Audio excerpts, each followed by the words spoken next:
ਕਈ ਵਾਰ ਗੁਰਬਾਣੀ ਸ਼ਬਦ ਵਿਚਾਰ। ਅੱਜ ਦੇ ਅੰਮ੍ਰਿਤਮਈ ਬਚਨਾਂ ਦਾ ਪਾਠ ਭਾਈ ਸਾਹਿਬ ਜੀ ਪਾਸੋਂ ਸਰਵਨ ਕੀਤਾ। ਪਵਿੱਤਰ ਬਾਣੀ ਦੀ ਵਿਚਾਰ ਦੇ ਨਾਲ ਸਾਂਝ ਪਾਉਣ ਵਾਸਤੇ ਜੋ ਸਮਾਂ ਪ੍ਰਾਪਤ ਹੋ ਰਿਹਾ ਹੈ, ਮਨ ਬਿਰਤੀਆਂ ਨੂੰ ਇਕਾਗਰ ਕਰਦੇ ਹੋਏ ਨਿਮਾਣੇ ਜੇ ਹੋ ਕੇ ਚਵਰ ਛਤਰ ਤਖਤ ਦੇ ਮਾਲਕ ਧੰਨ ਗੁਰੂ ਗ੍ਰੰਥ ਸਾਹਿਬ ਮਹਾਰਾਜ ਜੀ ਦੇ ਪਾਵਨ ਚਰਨਾਂ 'ਚ ਜੁੜਨ ਦਾ ਯਤਨ ਕਰੀਏ। ਸਤਿਗੁਰੂ ਜੀ ਅੱਜ ਦੇ ਸ਼ਬਦ ਰਾਹੀਂ ਜੋ ਸਾਨੂੰ ਮਨੁੱਖੀ ਦੁਨਿਆਵੀ ਜੀਵਾਂ ਨੂੰ ਸਮਝਾਉਣਾ ਚਾਹੁੰਦੇ ਹਨ, ਇੱਕ ਮਨ ਇੱਕ ਚਿੱਤ ਹੋ ਕੇ ਸਮਝਣ ਦਾ ਯਤਨ ਕਰੀਏ ਜੀ। ਵਾਹਿਗੁਰੂ ਸਾਹਿਬ ਜੀ। ਬਾਝ ਮਹੱਲਾ ਪੰਜਵਾ। ਹੁਕਮੀ ਵਰਸਣ ਲਾਗੇ ਮੇਹਾ, ਸਾਜਨ ਸੰਤ ਮਿਲ ਨਾਮ ਜਪਿਆ। ਸ਼ੀਤਲ ਸ਼ਾਂਤ ਸਹਿਜ ਸੁਖ ਪਾਇਆ, ਠਾਂਡ ਪਾਈ ਪ੍ਰਭ ਆਪੇ ਜਿਉ।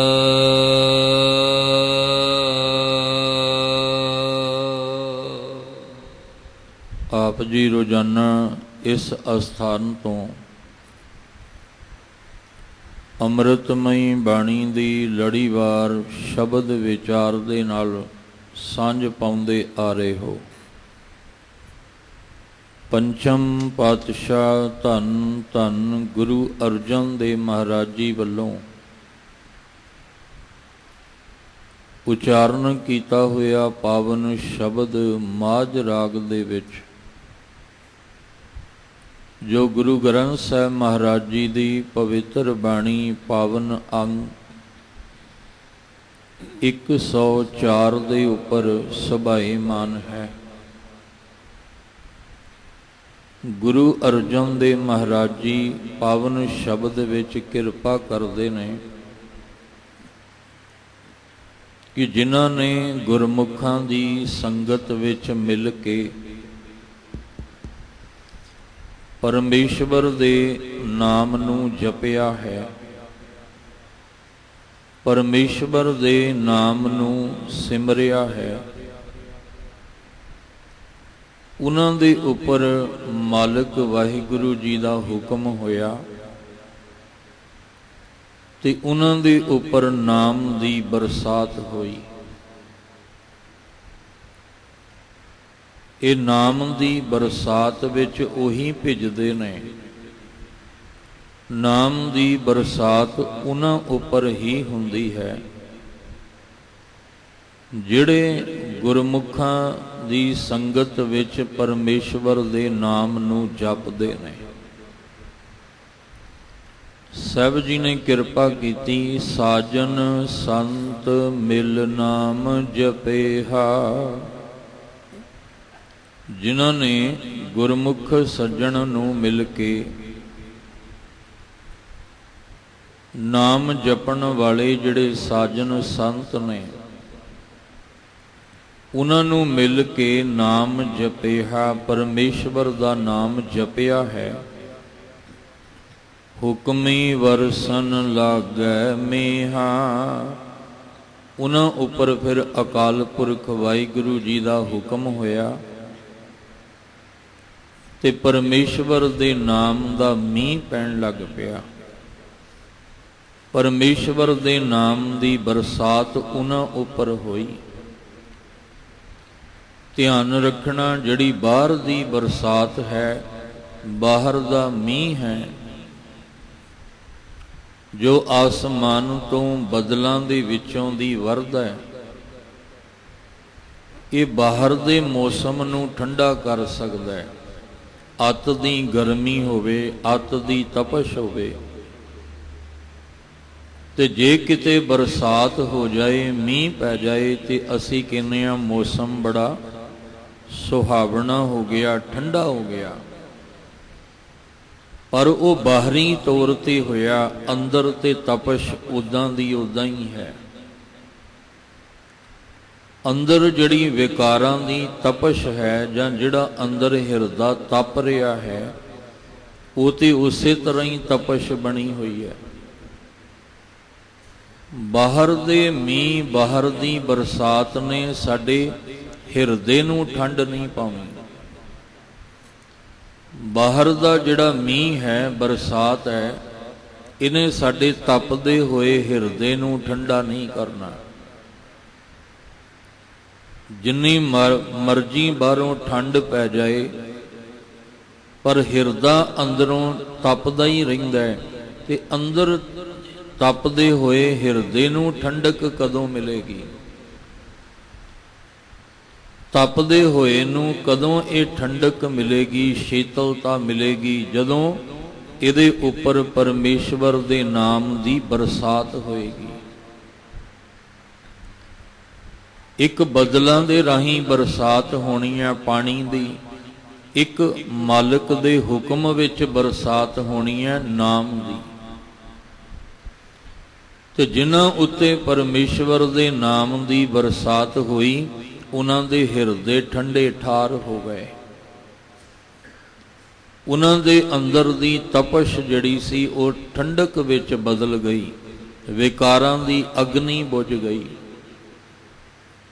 ਪਰ ਜਿਹੜਾ ਇਹ ਪਰਮੇਸ਼ਵਰ ਦੇ ਨਾਮ ਦੀ ਬਰਸਾਤ ਹੈ, ਮੀਂਹ ਹੈ, ਇਹ ਹਰ ਇੱਕ ਦੇ ਉੱਪਰ ਨਹੀਂ।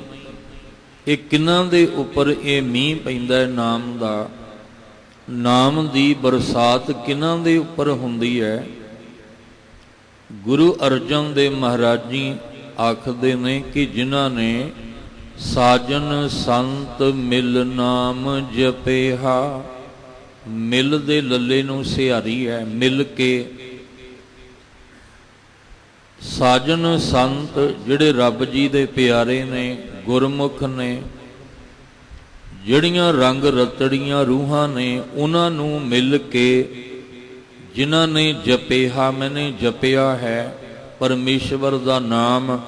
ਫਿਰ ਹੁਕਮੀ ਉਸ ਮਾਲਕ ਦਾ ਹੁਕਮ ਹੋਇਆ, ਹੁਕਮੀ ਵਰਸਣ ਲਾਗੈ ਮੀਂਹਾ। ਉਹਨਾਂ ਉੱਪਰ ਨਾਮ ਦਾ ਮੀਂਹ ਪੈਣ ਲੱਗ ਪਿਆ, ਉਹਨਾਂ ਉੱਪਰ ਨਾਮ ਦੀ ਬਰਸਾਤ ਹੋਣ ਲੱਗ ਪਈ।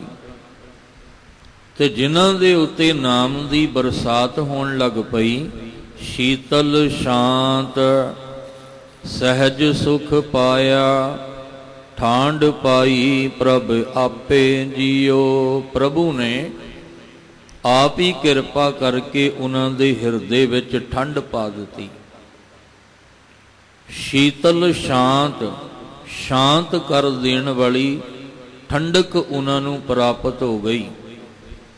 ਇੱਕ ਠੰਡਕ ਉਹ ਹੈ ਜਿਹੜੀ ਸਰੀਰ ਨੂੰ ਇੰਨਾ ਕੁ ਠਾਰ ਦਿੰਦੀ ਹੈ ਕਿ ਕਈ ਬਿਮਾਰੀਆਂ, ਕਈ ਰੋਗ ਵੀ ਲੱਗ ਜਾਂਦੇ ਆ। ਪਰ ਇਹ ਉਹ ਸ਼ੀਤਲ, ਉਹ ਠੰਡਕ ਹੈ ਜਿਹੜੀ ਅੰਦਰ ਨੂੰ ਸ਼ਾਂਤ ਕਰਦੀ ਹੈ। ਇਸੇ ਲਈ ਮਹਾਰਾਜ ਨੇ ਕਿਹਾ ਸ਼ੀਤਲ ਸ਼ਾਂਤ। ਇਹ ਜਿਹੜੀ ਠੰਡਕ ਹੈ ਇਹ ਅੰਦਰ ਨੂੰ ਸ਼ਾਂਤ ਕਰਨ ਵਾਸਤੇ ਹੈ। ਸਹਿਜ ਸੁਖ ਪਾਇਆ, ਅਡੋਲਤਾ ਵਾਲਾ ਸੁਖ ਪਾ ਲਿਆ। ਪਹਿਲੇ ਮਨ ਤਪਦਾ ਸੀ, ਮਨ ਡੋਲਦਾ ਸੀ, ਮਨ ਘਬਰਾਉਂਦਾ ਸੀ, ਕਿਉਂਕਿ ਤਪਸ਼ ਇੰਨੀ ਜ਼ਿਆਦਾ ਸੀ ਵਿਕਾਰਾਂ ਦੀ, ਅਗਨੀ ਦੀ। ਆਪ ਵੀ ਤਪਿਆ, ਕਈਆਂ ਨੂੰ ਤਪਾ ਦਿੱਤਾ। ਆਪ ਵੀ ਦੁਖੀ ਹੋਇਆ, ਕਈਆਂ ਨੂੰ ਦੁਖੀ ਕਰ ਦਿੱਤਾ। ਆਪ ਵੀ ਪਰੇਸ਼ਾਨ, ਕਈਆਂ ਨੂੰ ਪਰੇਸ਼ਾਨ ਕੀਤਾ। ਪਰ ਹੁਣ ਐਸੀ ਕਿਰਪਾ ਜਦੋਂ ਦੀ ਗੁਰਮੁਖਾਂ ਦੀ ਸੰਗਤ ਵਿੱਚ ਬੈਠ ਕੇ ਨਾਮ ਜਪਣ ਦੀ ਬਖਸ਼ਿਸ਼ ਮਿਲੀ, ਤੇ ਮਾਲਕ ਨੇ ਹੁਕਮ ਕੀਤਾ ਤੇ ਨਾਮ ਦੀ ਬਰਸਾਤ ਹੋਈ।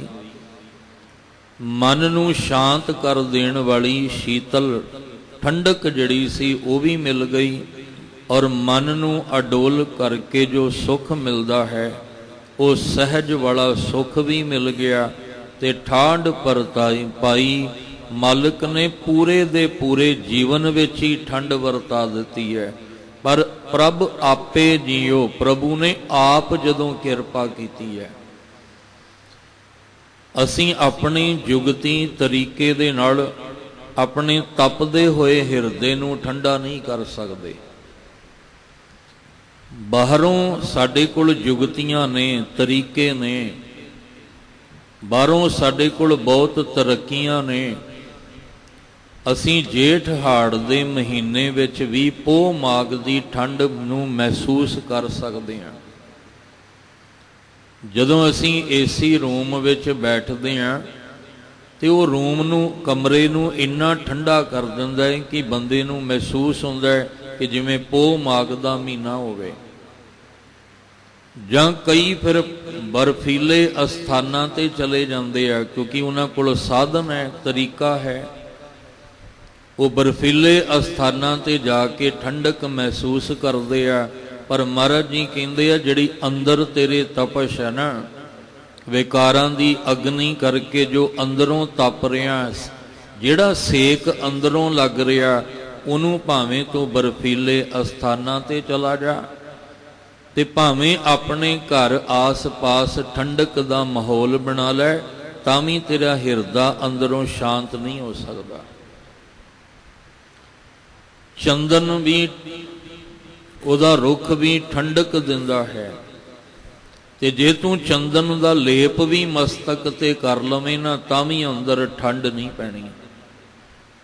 ਚੰਦਨ ਚੰਦ ਨਾ ਸਰਦ ਰੁੱਤ, ਮੂਲ ਨਾ ਮਿਟਈ ਕਾਮ। ਜਿਹੜੀ ਤੇਰੇ ਅੰਦਰ ਤਪਸ਼ ਹੈ, ਕਹਿੰਦੇ ਉਹ ਬਿਲਕੁਲ ਉੱਕਾ ਹੀ ਨਹੀਂ ਅੰਦਰੋਂ ਜਾਣੀ। ਭਾਵੇਂ ਤੂੰ ਚੰਦਨ ਦਾ ਲੇਪ ਰੱਖ ਤੇ ਭਾਵੇਂ ਸਰਦ ਰੁੱਤ ਦੀ ਠੰਡਕ ਮੰਨ ਲੈ, ਪਰਮੇਸ਼ਵਰ ਦੇ ਨਾਮ ਤੋਂ ਬਿਨਾਂ ਅੰਦਰ ਠੰਡ ਨਹੀਂ ਵਰਤਣੀ। ਜੇ ਆਪਣੇ ਹਿਰਦੇ ਨੂੰ ਅੰਦਰੋਂ ਠੰਡਾ ਕਰਨਾ ਚਾਹੁੰਦੇ ਆ, ਭਾਵ ਅੰਦਰੋਂ ਠੰਡਕ ਲੈਣਾ ਚਾਹੁੰਦੇ ਆ, ਔਰ ਇਹ ਵੀ ਧਿਆਨ ਰੱਖਣਾ, ਜਿਸ ਦਿਨ ਅੰਦਰੋਂ ਨਾਮ ਦੀ ਬਰਸਾਤ ਵਿੱਚ ਸਾਡਾ ਹਿਰਦਾ ਸ਼ੀਤਲ ਹੋ ਗਿਆ, ਉਸ ਦਿਨ ਬਾਹਰ ਦੀ ਤਪਸ਼ ਵੀ ਮਹਿਸੂਸ ਨਹੀਂ ਹੋਏਗੀ। ਉਸ ਦਿਨ ਬਾਹਰ ਦੀ ਗਰਮੀ ਜਿਹੜੀ ਹੈ, ਇਹ ਵੀ ਸਾਨੂੰ ਜਿਹੜੀ ਹੈ ਉਹ ਮਨ ਨੂੰ ਡੁਲਾ ਨਹੀਂ ਸਕੇਗੀ, ਕਿਉਂਕਿ ਉਹ ਅੰਦਰ ਦੀ ਠੰਡਕ ਗੁਰੂ ਅਰਜਨ ਦੇਵ ਪਾਤਸ਼ਾਹ ਜੀ ਤੋਂ ਵੱਧ ਕੌਣ ਦੱਸ ਸਕਦਾ ਹੈ। ਬਾਹਰ ਦੀ ਤਤੀ ਤਵੀ ਇੰਨੀ ਤਪ ਰਹੀ ਹੈ ਕਿ ਤਪ ਕੇ ਲਾਲ ਹੋ ਚੁੱਕੀ ਹੈ, ਪਰ ਉਹਦੀ ਤਪਸ਼ ਦਾ ਅਸਰ ਕਿਉਂ ਨਹੀਂ ਹੋ ਰਿਹਾ? ਕਿਉਂਕਿ ਅੰਦਰ ਨਾਮ ਦੀ ਬਰਸਾਤ ਪੈ ਰਹੀ ਹੈ। ਅੰਦਰ ਨਾਮ ਦਾ ਮੀਂਹ ਜਿਹੜਾ ਠੰਡ ਪਾ ਰਿਹਾ ਨਾ, ਉਹ ਬਾਹਰ ਦੀ ਤਪਸ਼ ਨੂੰ ਮਹਿਸੂਸ ਹੀ ਨਹੀਂ ਹੋਣ ਦਿੰਦਾ। ਬਾਹਰ ਦਾ ਸੇਕ ਲੱਗਦਾ ਹੀ ਕੋਈ ਨਹੀਂ ਪਿਆ। ਭਾਈ ਸਤੀ ਦਾਸ ਦਾ ਪੂਰਾ ਸਰੀਰ ਰੂਹ ਵਿੱਚ ਲਪੇਟ ਕੇ ਅੱਗ ਵਿੱਚ ਸਾੜ ਦਿੱਤਾ, ਪਰ ਉਹਨਾਂ ਨੂੰ ਸੇਕ ਵੀ ਨਹੀਂ ਲੱਗਾ। ਇਹ ਕਿਵੇਂ ਹੋ ਸਕਦਾ ਹੈ? ਉਹਨਾਂ ਨੂੰ ਇਹ ਬਾਹਰ ਦੀ ਅਗਨੀ ਨੇ ਸਾੜ ਕੇ ਅੰਦਰ ਉਹਨਾਂ ਦੇ ਮਨ ਨੂੰ ਡੋਲਣ ਹੀ ਨਹੀਂ ਦਿੱਤਾ। ਇਹ ਕਿਵੇਂ ਹੋ ਸਕਦਾ ਹੈ? ਕਿਉਂਕਿ ਅੰਦਰ ਨਾਮ ਦੀ ਬਰਸਾਤ ਪੈ ਰਹੀ ਸੀ। ਠਾਂਡ ਪਾਈ ਕਰਤਾਰੇ, ਤਾਪ ਛੋੜ ਗਿਆ ਪਰਵਾਰੇ। ਪੂਰੇ ਦੇ ਪਰਿਵਾਰ, ਪੂਰਾ ਜਿਹੜਾ ਪਰਿਵਾਰ ਸੀ ਨਾ, ਇਹ ਪੂਰੇ ਪਰਿਵਾਰ ਨੂੰ ਹੀ ਤਾਪ ਨੇ ਛੱਡ ਦਿੱਤਾ। ਪਰਿਵਾਰ ਕਿਹੜਾ ਸੀ? ਹੁਣ ਇੱਕ ਘਰ ਦੇ ਵਿੱਚ ਜਿਹੜੇ ਅਸੀਂ 2 4 6 ਜੀ ਰਹਿੰਦੇ ਆ, ਇੱਕ ਨੂੰ ਠੰਡ ਅੰਦਰੋਂ ਮਿਲ ਗਈ, ਅੰਦਰ ਹਿਰਦਾ ਸ਼ੀਤਲ ਹੋ ਗਿਆ, ਪਰ ਜ਼ਰੂਰੀ ਨਹੀਂ ਕਿ ਜਿਹੜਾ ਨਾਲ ਦਾ ਉਹਨੂੰ ਵੀ ਹੋਇਆ ਹੋਵੇ, ਉਹਨੂੰ ਵੀ ਠੰਡਕ ਮਿਲ ਗਈ ਹੋਵੇ। ਹਾਂ, ਜਿਹੜੀ ਬਾਹਰ ਦੀ ਠੰਡ ਹੈ, ਉਹ ਪੂਰੇ ਪਰਿਵਾਰ ਉਹਦੀ ਉਸ ਠੰਡਕ ਦਾ ਆਨੰਦ ਲੈ ਸਕਦਾ ਹੈ। ਇੱਕ ਕਮਰਾ ਅਸੀਂ ਠੰਡਾ ਕਰ ਲਿਆ, ਪੂਰੇ ਦਾ ਪੂਰਾ ਪਰਿਵਾਰ ਬੈਠ ਕੇ, ਆਂਢ ਗੁਆਂਢ ਸਾਰੇ ਬੈਠ ਕੇ ਉਹਦੇ ਵਿੱਚ ਠੰਡਕ ਲੈ ਸਕਦੇ ਆ। ਪਰ ਜਿਹੜੀ ਅੰਦਰ ਠੰਡ ਵਰਤਣੀ ਹੈ ਨਾ, ਇਹ ਜਿਹਦੇ ਅੰਦਰ ਵਰਤਣੀ ਹੈ ਉਹਨੇ ਹੀ ਇਹਨੂੰ ਮਹਿਸੂਸ ਕਰਨਾ ਹੈ। ਹੁਣ ਇੱਥੇ ਮਹਾਰਾਜ ਨੇ ਕਿਹਾ ਠਾਂਡ ਪਾਈ ਕਰਤਾਰੇ, ਤਾਪ ਛੋੜ ਗਿਆ ਪਰਵਾਰੇ। ਪੂਰੇ ਦੇ ਪੂਰੇ ਪਰਿਵਾਰ ਨੂੰ ਹੀ ਤਾਪ ਛੱਡ ਗਿਆ। ਉਹ ਪਰਿਵਾਰ ਕਿਹੜਾ ਸੀ? ਜਿਹੜਾ ਅੰਦਰ ਸਾਡੇ ਇਸ ਸਰੀਰ ਦੇ ਅੰਦਰ ਪਰਿਵਾਰ ਹੈ। ਗਿਆਨ ਇੰਦਰੇ ਵੀ ਤਪੇ ਪਏ ਸੀ ਤੇ ਕਰਮ ਇੰਦਰੇ ਵੀ ਤਪੇ ਪਏ ਸਨ। ਮਨ, ਮਤ, ਬੁੱਧ ਇਹ ਸਭ ਕੁਝ ਤਪਿਆ ਪਿਆ ਸੀ। ਇਸ ਤਪਸ਼ ਦੇ ਕਾਰਨ ਜੋ ਜੀਵ ਆਤਮਾ ਸੀ ਉਹ ਕੁਮਲਾਈ ਪਈ ਸੀ। ਜਦੋਂ ਪਰਮੇਸ਼ਵਰ ਨੇ ਠੰਡ ਵਰਤਾਈ ਆਪਣੇ ਨਾਮ ਦੀ, ਕਹਿੰਦੇ ਨੇ ਪੂਰੇ ਦਾ ਪੂਰਾ ਪਰਿਵਾਰ ਜਿਹੜਾ ਸੀ ਉਹਨੂੰ ਸਕੂਨ ਮਿਲ ਗਿਆ। ਗਿਆਨ ਇੰਦਰੇ ਵੀ ਜਿਹੜੇ ਸੀ ਇਹਨਾਂ ਨੂੰ ਵੀ ਠੰਡਕ ਮਿਲ ਗਈ। ਕਰਮ ਇੰਦਰੇ ਜਿਹੜੇ ਸੀ ਇਹਨਾਂ ਨੂੰ ਵੀ ਸ਼ੀਤਲਤਾ ਪ੍ਰਾਪਤ ਹੋ ਗਈ। ਮਨ ਵੀ ਸ਼ਾਂਤ ਹੋ ਗਿਆ। ਮਤ, ਬੁੱਧ ਇਹ ਸਾਰੇ ਅੰਦਰੋਂ ਤਾਪ ਤੋਂ ਰਹਿਤ ਹੋ ਗਏ। ਤੇ ਜਦੋਂ ਇਹਨਾਂ ਨੂੰ ਠੰਡਕ ਮਿਲੀ ਤੇ ਜੀਵ ਆਤਮਾ ਜਿਹੜੀ ਕੁਮਲਾਈ ਸੀ ਉਹ ਖਿੜ ਪਈ। ਉਹ ਕੁਮਲਾਈ ਹੋਈ ਸੀ ਕਿਉਂਕਿ ਤਪਸ਼ ਇੰਨੀ ਜ਼ਿਆਦਾ ਸੀ। ਹੁਣ ਕਿੰਨੀ ਅੰਦਰ ਤਪਸ਼ ਹੈ। ਮਾੜਾ ਜਿਹਾ ਕਿਸੇ ਬੰਦੇ ਨੂੰ ਛੇੜ ਕੇ ਦੇਖੋ ਕਿਵੇਂ ਅੰਦਰੋਂ ਕ੍ਰੋਧ ਦੇ ਭਾਂਬੜ ਮੱਚਦੇ ਆ। ਕਿਸ ਤਰ੍ਹਾਂ ਕ੍ਰੋਧ ਨਾਲ ਭਰਿਆ ਹੋਇਆ ਇਨਸਾਨ, ਮਾੜਾ ਜਿਹਾ ਉਹਨੂੰ ਕੁਛ ਕਹਿ ਕੇ ਵੇਖੋ, ਮਾੜਾ ਜਿਹਾ ਕਿਤੇ ਉਹਨੂੰ ਟੱਚ ਕਰਕੇ ਵੇਖੋ ਤੇ ਅੰਦਰੋਂ ਅੱਗ ਦੀਆਂ ਲਾਟਾਂ ਬਲਦੀਆਂ ਨਜ਼ਰ ਆਉਂਦੀਆਂ ਨੇ।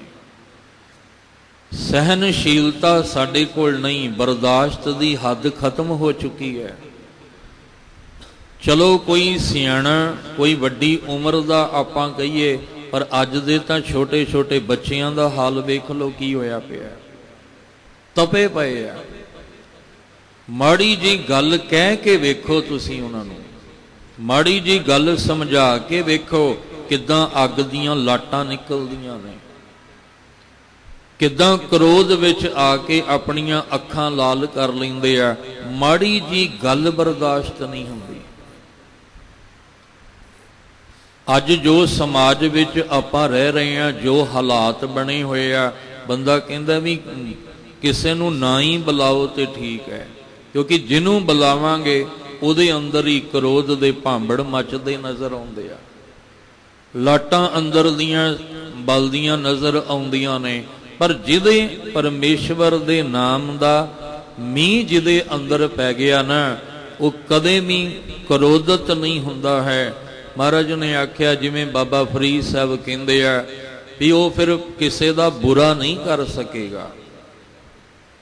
ਜਿਹੜਾ ਅੰਦਰੋਂ ਤਪਿਆ ਪਿਆ ਨਾ, ਉਹ ਦੂਜਿਆਂ ਦਾ ਬੁਰਾ ਹੀ ਕਰਦਾ ਹੈ, ਉਹ ਕਦੇ ਕਿਸੇ ਦਾ ਭਲਾ ਕਰ ਹੀ ਨਹੀਂ ਸਕਦਾ। ਦੂਜਿਆਂ ਦਾ ਭਲਾ ਉਹੀ ਕਰੇਗਾ ਜਿਹੜਾ ਅੰਦਰੋਂ ਤਪਸ਼ ਤੋਂ ਰਹਿਤ ਹੋ ਗਿਆ, ਜਿਹਦਾ ਅੰਦਰ ਪਰਿਵਾਰ ਸ਼ਾਂਤ ਹੋ ਗਿਆ, ਉਹ ਦੂਜਿਆਂ ਦਾ ਭਲਾ ਕਰਨ ਲਈ ਤੁਰੇਗਾ। ਜਿਹੜਾ ਆਪ ਅੰਦਰੋਂ ਤਪਿਆ ਪਿਆ ਉਹ ਦੂਜੇ ਦਾ ਭਲਾ ਕਰ ਹੀ ਨਹੀਂ ਸਕਦਾ। ਕੌਣ ਦੂਜਿਆਂ ਦਾ ਭਲਾ ਕਰੇਗਾ? ਜਿਹਦੇ ਅੰਦਰੋਂ ਕ੍ਰੋਧ ਦੀ ਅਗਨੀ ਠੰਡੀ ਪੈ ਗਈ, ਤ੍ਰਿਸ਼ਨਾ ਦੀ ਅੱਗ ਜਿਨ੍ਹਾਂ ਦੇ ਅੰਦਰ ਮੱਠੀ ਪੈ ਗਈ, ਜਿਨ੍ਹਾਂ ਨੂੰ ਅੰਦਰੋਂ ਠੰਡਕ ਮਿਲ ਗਈ ਪਰਮੇਸ਼ਵਰ ਦੇ ਨਾਮ ਦੇ ਵਿੱਚ। ਫਰੀਦਾ ਬੁਰੇ ਦਾ ਭਲਾ ਕਰ, ਗੁੱਸਾ ਮਨ ਨ ਹਟਾਏ, ਦੇਹੀ ਰੋਗ ਨਾ ਲੱਗਈ ਪੱਲੇ, ਸਭ ਕੁਛ ਪਾਏ। ਉਹ ਫਿਰ ਬੁਰੇ ਦਾ ਭਲਾ ਕਰਦਾ, ਉਹ ਫਿਰ ਦੇਹ ਨੂੰ ਇਹ ਕ੍ਰੋਧ ਦਾ ਰੋਗ ਨਹੀਂ ਲਾ ਲੈਂਦਾ, ਉਹ ਸ਼ਾਂਤ ਰਹਿੰਦਾ ਹੈ। ਉਹ ਬਿਲਕੁਲ ਸ਼ਾਂਤ ਰਹਿ ਕੇ ਵੀ ਆਪਣਾ ਵੀ ਭਲਾ ਤੇ ਦੂਜਿਆਂ ਦਾ ਵੀ ਭਲਾ ਕਰਦਾ ਹੈ। ਇਹ ਤਾਂ ਸੁਭਾਵਿਕ ਹੀ ਹੈ ਨਾ। ਜਿਹੜਾ ਆਪ ਦੁਖੀ ਹੋਇਆ ਉਹ ਬੋਲ ਹੀ ਇਦਾਂ ਦੇ ਬੋਲਦਾ, ਦੂਜਿਆਂ ਦੇ ਵੀ ਦਿਲ ਦੁਖਾ ਦਿੰਦਾ ਹੈ। ਜਿਹੜਾ ਆਪ ਤਪਿਆ ਬੈਠਾ ਹੈ ਉਹ ਬੋਲ ਹੀ ਇਸ ਤਰ੍ਹਾਂ ਦੇ ਬੋਲਦਾ, ਦੂਜੇ ਨੂੰ ਵੀ ਤਪਾ ਕੇ ਰੱਖ ਦਿੰਦਾ। ਇਸ ਲਈ ਮਹਾਰਾਜ ਕਹਿੰਦੇ ਨੇ, ਠਾਡ ਪਾਈ ਕਰਤਾਰੇ, ਤਾਪ ਛੋੜ ਗਿਆ ਪਰਵਾਰੇ, ਗੁਰ ਪੂਰੇ ਹੈ ਰਾਖੀ, ਸ਼ਰਨ ਸੱਚੇ ਕੀ ਤਾਕੀ। ਇਹ ਤਾਂ ਪੂਰੇ ਗੁਰੂ ਨੇ ਰੱਖਿਆ ਕੀਤੀ ਹੈ। ਜਦੋਂ ਸੱਚੇ ਦੀ ਸ਼ਰਨ ਤੱਕ ਕੇ ਆਏ ਤੇ ਗੁਰੂ ਨੇ ਕਿਰਪਾ ਕੀਤੀ, ਤੇ ਗੁਰੂ ਦੀ ਕਿਰਪਾ ਨਾਲ ਸਾਜਨ ਸੰਤ ਮਿਲ ਨਾਮ ਜਪੇਹਾ, ਜਦੋਂ ਨਾਮ ਜਪਿਆ ਗੁਰਮੁਖਾਂ ਦੀ ਸੰਗਤ ਵਿੱਚ ਬੈਠ ਕੇ, ਤਾਂ ਉਸ ਮਾਲਕ ਨੇ ਆਪਣਾ ਹੁਕਮ ਵਰਤਾਇਆ। ਹੁਕਮੀ ਵਰਸਨ ਲਾਗੇ ਮੀਂਹਾਂ, ਉਹਦੇ ਹੁਕਮ ਵਿੱਚ ਫਿਰ ਨਾਮ ਦਾ ਮੀਂਹ ਇੰਨਾ ਪੈ ਗਿਆ, ਬਰਸਾਤ ਇੰਨੀ ਪੈ ਗਈ ਕਿ ਸ਼ੀਤਲ ਸ਼ਾਂਤ ਸਹਿਜ ਸੁਖ ਪਾਇਆ। ਠਾਡ ਪਾਈ ਪ੍ਰਭ ਆਪੇ ਜੀਓ, ਇਹ ਤਾਂ ਪ੍ਰਭੂ ਨੇ ਆਪ ਕਿਰਪਾ ਕਰਕੇ ਅੰਦਰ ਠੰਡ ਵਰਤਾਈ ਹੈ। ਨਹੀਂ ਤੇ ਬਾਹਰੋਂ ਚੰਦਨ ਦਾ ਲੇਪ ਲਾਉਂਦਿਆਂ ਲਾਉਂਦਿਆਂ ਜ਼ਿੰਦਗੀ ਲੰਘ ਗਈ, ਪਰ ਅੰਦਰ ਠੰਡ ਨਹੀਂ ਪਈ। ਬਾਹਰ ਦੇ ਪੋਹ ਮਾਗ ਦੀ ਠੰਡਕ ਨੂੰ ਮਾਣਦਿਆਂ ਮਾਣਦਿਆਂ ਅੰਦਰ ਠੰਡ ਨਹੀਂ ਵਰਤ ਸਕੀ। ਪਤਾ ਨਹੀਂ ਕਿੰਨੀ ਵਾਰ ਪੋਹ ਮਾਗ ਦੀ ਠੰਡ ਆਈ, ਪਰ ਅੰਦਰ ਤਪਦਾ ਹੀ ਰਿਹਾ, ਤਪਦਾ ਹੀ ਰਿਹਾ। ਪਰ ਇਹ ਤੇ ਆਪ ਪ੍ਰਭੂ ਨੇ ਕਿਰਪਾ ਕਰ ਦਿੱਤੀ, ਗੁਰੂ ਦੇ ਰਾਹੀਂ ਇਹ ਨਾਮ ਦੀ ਬਰਸਾਤ ਕਰਕੇ ਅੰਦਰ ਸ਼ੀਤਲ ਕਰ ਦਿੱਤਾ, ਅੰਦਰ ਠੰਡ ਜਿਹੜੀ ਸੀ ਉਹ ਵਰਤਾ ਦਿੱਤੀ। ਤਪਤ ਮਾਹੇ ਠਾਡ ਵਰਤਾਈ, ਜਿਹੜਾ ਤਪ ਰਿਹਾ ਸੀ ਅੰਦਰੋਂ, ਉਹਦੇ ਵਿੱਚ ਨਾਮ ਦੀ ਬਰਸਾਤ ਕਰਕੇ ਠਾਂਡ ਵਰਤਾਈ, ਠੰਡ ਵਰਤਾ ਦਿੱਤੀ। ਅਗਾਂਹ ਜਾ ਕੇ ਬਚਨ ਆਉਣੇ ਆ, ਮੀਂਹ ਪਿਆ ਪਰਮੇਸ਼ਰ ਪਾਇਆ। ਜਿਹੜਾ ਇਹ ਨਾਮ ਦਾ ਮੀਂਹ ਪੈਣਾ ਨਾ, ਇਹ ਪਰਮੇਸ਼ਵਰ ਨੇ ਪਾਉਣਾ। ਪਰ ਕਦੋਂ ਪਾਉਣਾ? ਜਦੋਂ ਅਸੀਂ ਗੁਰੂ ਵਾਲੇ ਬਣਾਂਗੇ, ਗੁਰਮੁਖਾਂ ਦੀ ਸੰਗਤ ਕਰਾਂਗੇ। ਹੁਣ ਜਿਹੜਾ ਮੜੀਆਂ ਮਸਾਣਾ ਤੇ ਬੈਠਾ, ਉੱਥੇ ਨਹੀਂ ਕਹਿ ਸਕਦੇ ਮੀਂਹ ਪਿਆ ਪਰਮੇਸ਼ਰ ਪਾਇਆ। ਜਿਹੜਾ ਅਧੂਰਿਆਂ ਦੇ ਸੰਗਤ ਵਿੱਚ ਬੈਠਾ, ਜਿਹੜਾ ਅਧੂਰਿਆਂ ਤੇ ਵਹਿਮ ਭਰਮ ਦੇ ਵਿੱਚ ਪਿਆ, ਕਰਮ ਕਾਂਡ ਕਰਦਾ ਪਿਆ, ਉਹਨੂੰ ਨਹੀਂ ਕਹਿ ਸਕਦੇ ਕਿ ਤਪਤ ਮਾਹੇ ਠਾਂਡ ਵਰਤਾਈ। ਉੱਥੇ ਨਹੀਂ ਕਹਿ ਸਕਦੇ ਕਿ ਮੀਂਹ ਪਿਆ ਪਰਮੇਸ਼ਰ ਪਾਇਆ। ਇਹ ਕਿੱਥੇ ਕਵਾਂਗੇ? ਜਿਨ੍ਹਾਂ ਨੇ ਗੁਰਮੁਖਾਂ ਦੀ ਸੰਗਤ ਵਿੱਚ ਬੈਠ ਕੇ ਪਰਮੇਸ਼ਵਰ ਦਾ ਨਾਮ ਜਪਿਆ ਹੈ। ਸਾਡੇ ਤਪਣ ਦਾ ਕਾਰਨ ਵੀ ਇੱਕੋ ਹੀ ਹੈ, ਵੀ ਅੰਦਰ ਨਹੀਂ ਨਾਮ ਵਸਦਾ। ਠੰਡ ਅੰਦਰ ਪੈਣੀ ਚਾਹੀਦੀ ਹੈ, ਤੇ ਮੀਂਹ ਵੀ ਤਾਂ ਅੰਦਰ ਹੀ ਪੈਣਾ ਚਾਹੀਦਾ ਹੈ। ਹੁਣ ਜੇ ਮੀਂਹ ਅੰਦਰ ਪਿਆ ਹੀ ਕੋਈ ਨਹੀਂ, ਤੇ ਠੰਡ ਕਿਵੇਂ ਪਏਗੀ ਅੰਦਰ? ਮਹਾਰਾਜ ਜੀ ਕਹਿੰਦੇ ਨੇ, ਜੀਓ ਤਪਤ ਹੈ ਬਾਰੋ ਬਾਰ, ਤਪ ਤਪ ਖਪੈ ਬਹੁਤ ਬੇਕਾਰ, ਜੈ ਤਨ ਬਾਣੀ ਵਿਸਰ ਜਾਏ ਜਿਉ ਪੱਕਾ, ਰੋਗੀ ਬਿਲ ਲਾਏ। ਤਨ ਦੇ ਅੰਦਰ ਦੀ ਗੱਲ ਕੀਤੀ ਹੈ, ਤਨ ਦੇ ਬਾਹਰ ਦੀ ਨਹੀਂ। ਕਿਉਂਕਿ ਉੱਥੇ ਤਨ ਦੇ ਨੰਨੇ ਨੂੰ ਸਿਹਾਰੀ ਆ, ਤਨ ਦੇ ਅੰਦਰ। ਫਿਰ ਬੇਨਤੀ ਕਰਾਂ, ਤਨ ਦੇ ਬਾਹਰ ਹੋਵੇ ਨਾ, ਫਿਰ ਤੇ ਆਪਾਂ ਕਹੀਏ ਵੀ ਤੁਹਾਡੇ ਨਾਮ ਦੀ ਲੋੜ ਹੀ ਨਹੀਂ। ਫਿਰ ਸਾਨੂੰ ਸੰਗਤ ਦੀ, ਨਾਮ ਸਿਮਰਨ ਦੀ ਲੋੜ ਹੀ ਨਹੀਂ ਹੈ, ਕਿਉਂਕਿ ਬਾਹਰੋਂ ਠੰਡ ਕਿਵੇਂ ਲੈਣੀ ਆ, ਕਿਵੇਂ ਬਣਾਉਣੀ ਆ, ਉਹ ਸਾਨੂੰ ਪਤਾ ਹੈ। ਪਰ ਮਹਾਰਾਜ ਕਹਿੰਦੇ ਨਹੀਂ, ਤਨ ਦੇ ਅੰਦਰ ਠੰਡਕ ਜਿਹੜੀ ਤੂੰ ਪਾਉਣਾ ਚਾਹੁੰਦਾ, ਉਹ ਪਰਮੇਸ਼ਵਰ ਦੀ ਕਿਰਪਾ ਨਾਲ ਹੀ ਹੋ ਸਕਦਾ ਹੈ।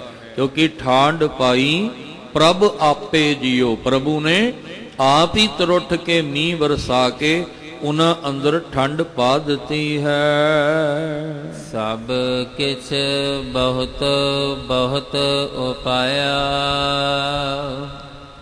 ਕਰ ਕਿਰਪਾ ਪ੍ਰਭ ਸਗਲ ਰਜਾਇਆ, ਦਾਤ ਕਰਹੁ ਮੇਰੇ ਦਾਤਾਰਾ, ਜੀ ਜੰਤ ਸਭ ਤਰਾਪੇ ਜੀਓ। ਸਭ ਕਿਛ ਬਹੁਤੋ ਬਹੁਤ ਉਪਾਇਆ। ਹੁਣ ਦੋ ਗੱਲਾਂ ਸਮਝ ਕੇ ਚੱਲਿਓ। ਇੱਕ ਤਾਂ ਗੁਰਮੁਖਾਂ ਦੀ ਸੰਗਤ ਵਿੱਚ ਸਾਜਨ ਸੰਤ ਮਿਲ ਨਾਮ ਜਪਿਆ। ਇਹ ਜਿਹੜਾ ਨਾਮ ਜਪਿਆ ਸੀ, ਇਹ ਕੀ ਸੀ? ਏਸੀ ਨਾਮ ਬੀਜ ਸੰਤੋਖ ਸੁਹਾਗਾ, ਰੱਖ ਗਰੀਬੀ ਵੇਸ। ਇਹ ਨਾਮ ਦਾ ਬੀਜ ਪਾਇਆ ਸੀ ਅਸੀਂ ਗੁਰਮੁਖਾਂ ਦੀ ਸੰਗਤ ਵਿੱਚ ਬੈਠ ਕੇ। ਮਹਾਰਾਜ ਨੇ ਕਿਹਾ, ਅਬ ਕੱਲੂ ਆਇਓ ਰੇ ਇੱਕ ਨਾਮ ਬੋਹਵੋ ਬੋਵੋ। ਆ ਨਾਮ ਬੋ ਰਹੇ ਆ ਆਪਾਂ ਸੰਗਤ ਵਿੱਚ ਬੈਠ ਕੇ। ਹੁਣ ਕੀ ਹੁੰਦਾ ਹੈ, ਜਦੋਂ ਕਿਸਾਨ ਖੇਤਾਂ ਵਿੱਚ ਬੀਜ ਬੀਜਦਾ ਹੈ, ਤੇ ਉਹ ਫਿਰ ਚਾਹੁੰਦਾ ਵੀ ਬਰਸਾਤ ਵੀ ਹੋਵੇ। ਬਰਸਾਤ ਦੇ ਨਾਲ ਠੰਡਕ ਤਾਂ ਮਿਲਣੀ ਹੈ, ਪਰ ਉਹ ਜਿਹੜਾ ਬੀਜ ਪਾਇਆ ਉਹ ਪ੍ਰਫੁੱਲਤ ਵੀ ਹੋਣਾ ਹੈ, ਤੇ ਜਦੋਂ ਪ੍ਰਫੁੱਲਤ ਹੋਣਾ ਤੇ ਫਸਲ ਚੰਗੀ ਹੋਣੀ ਹੈ।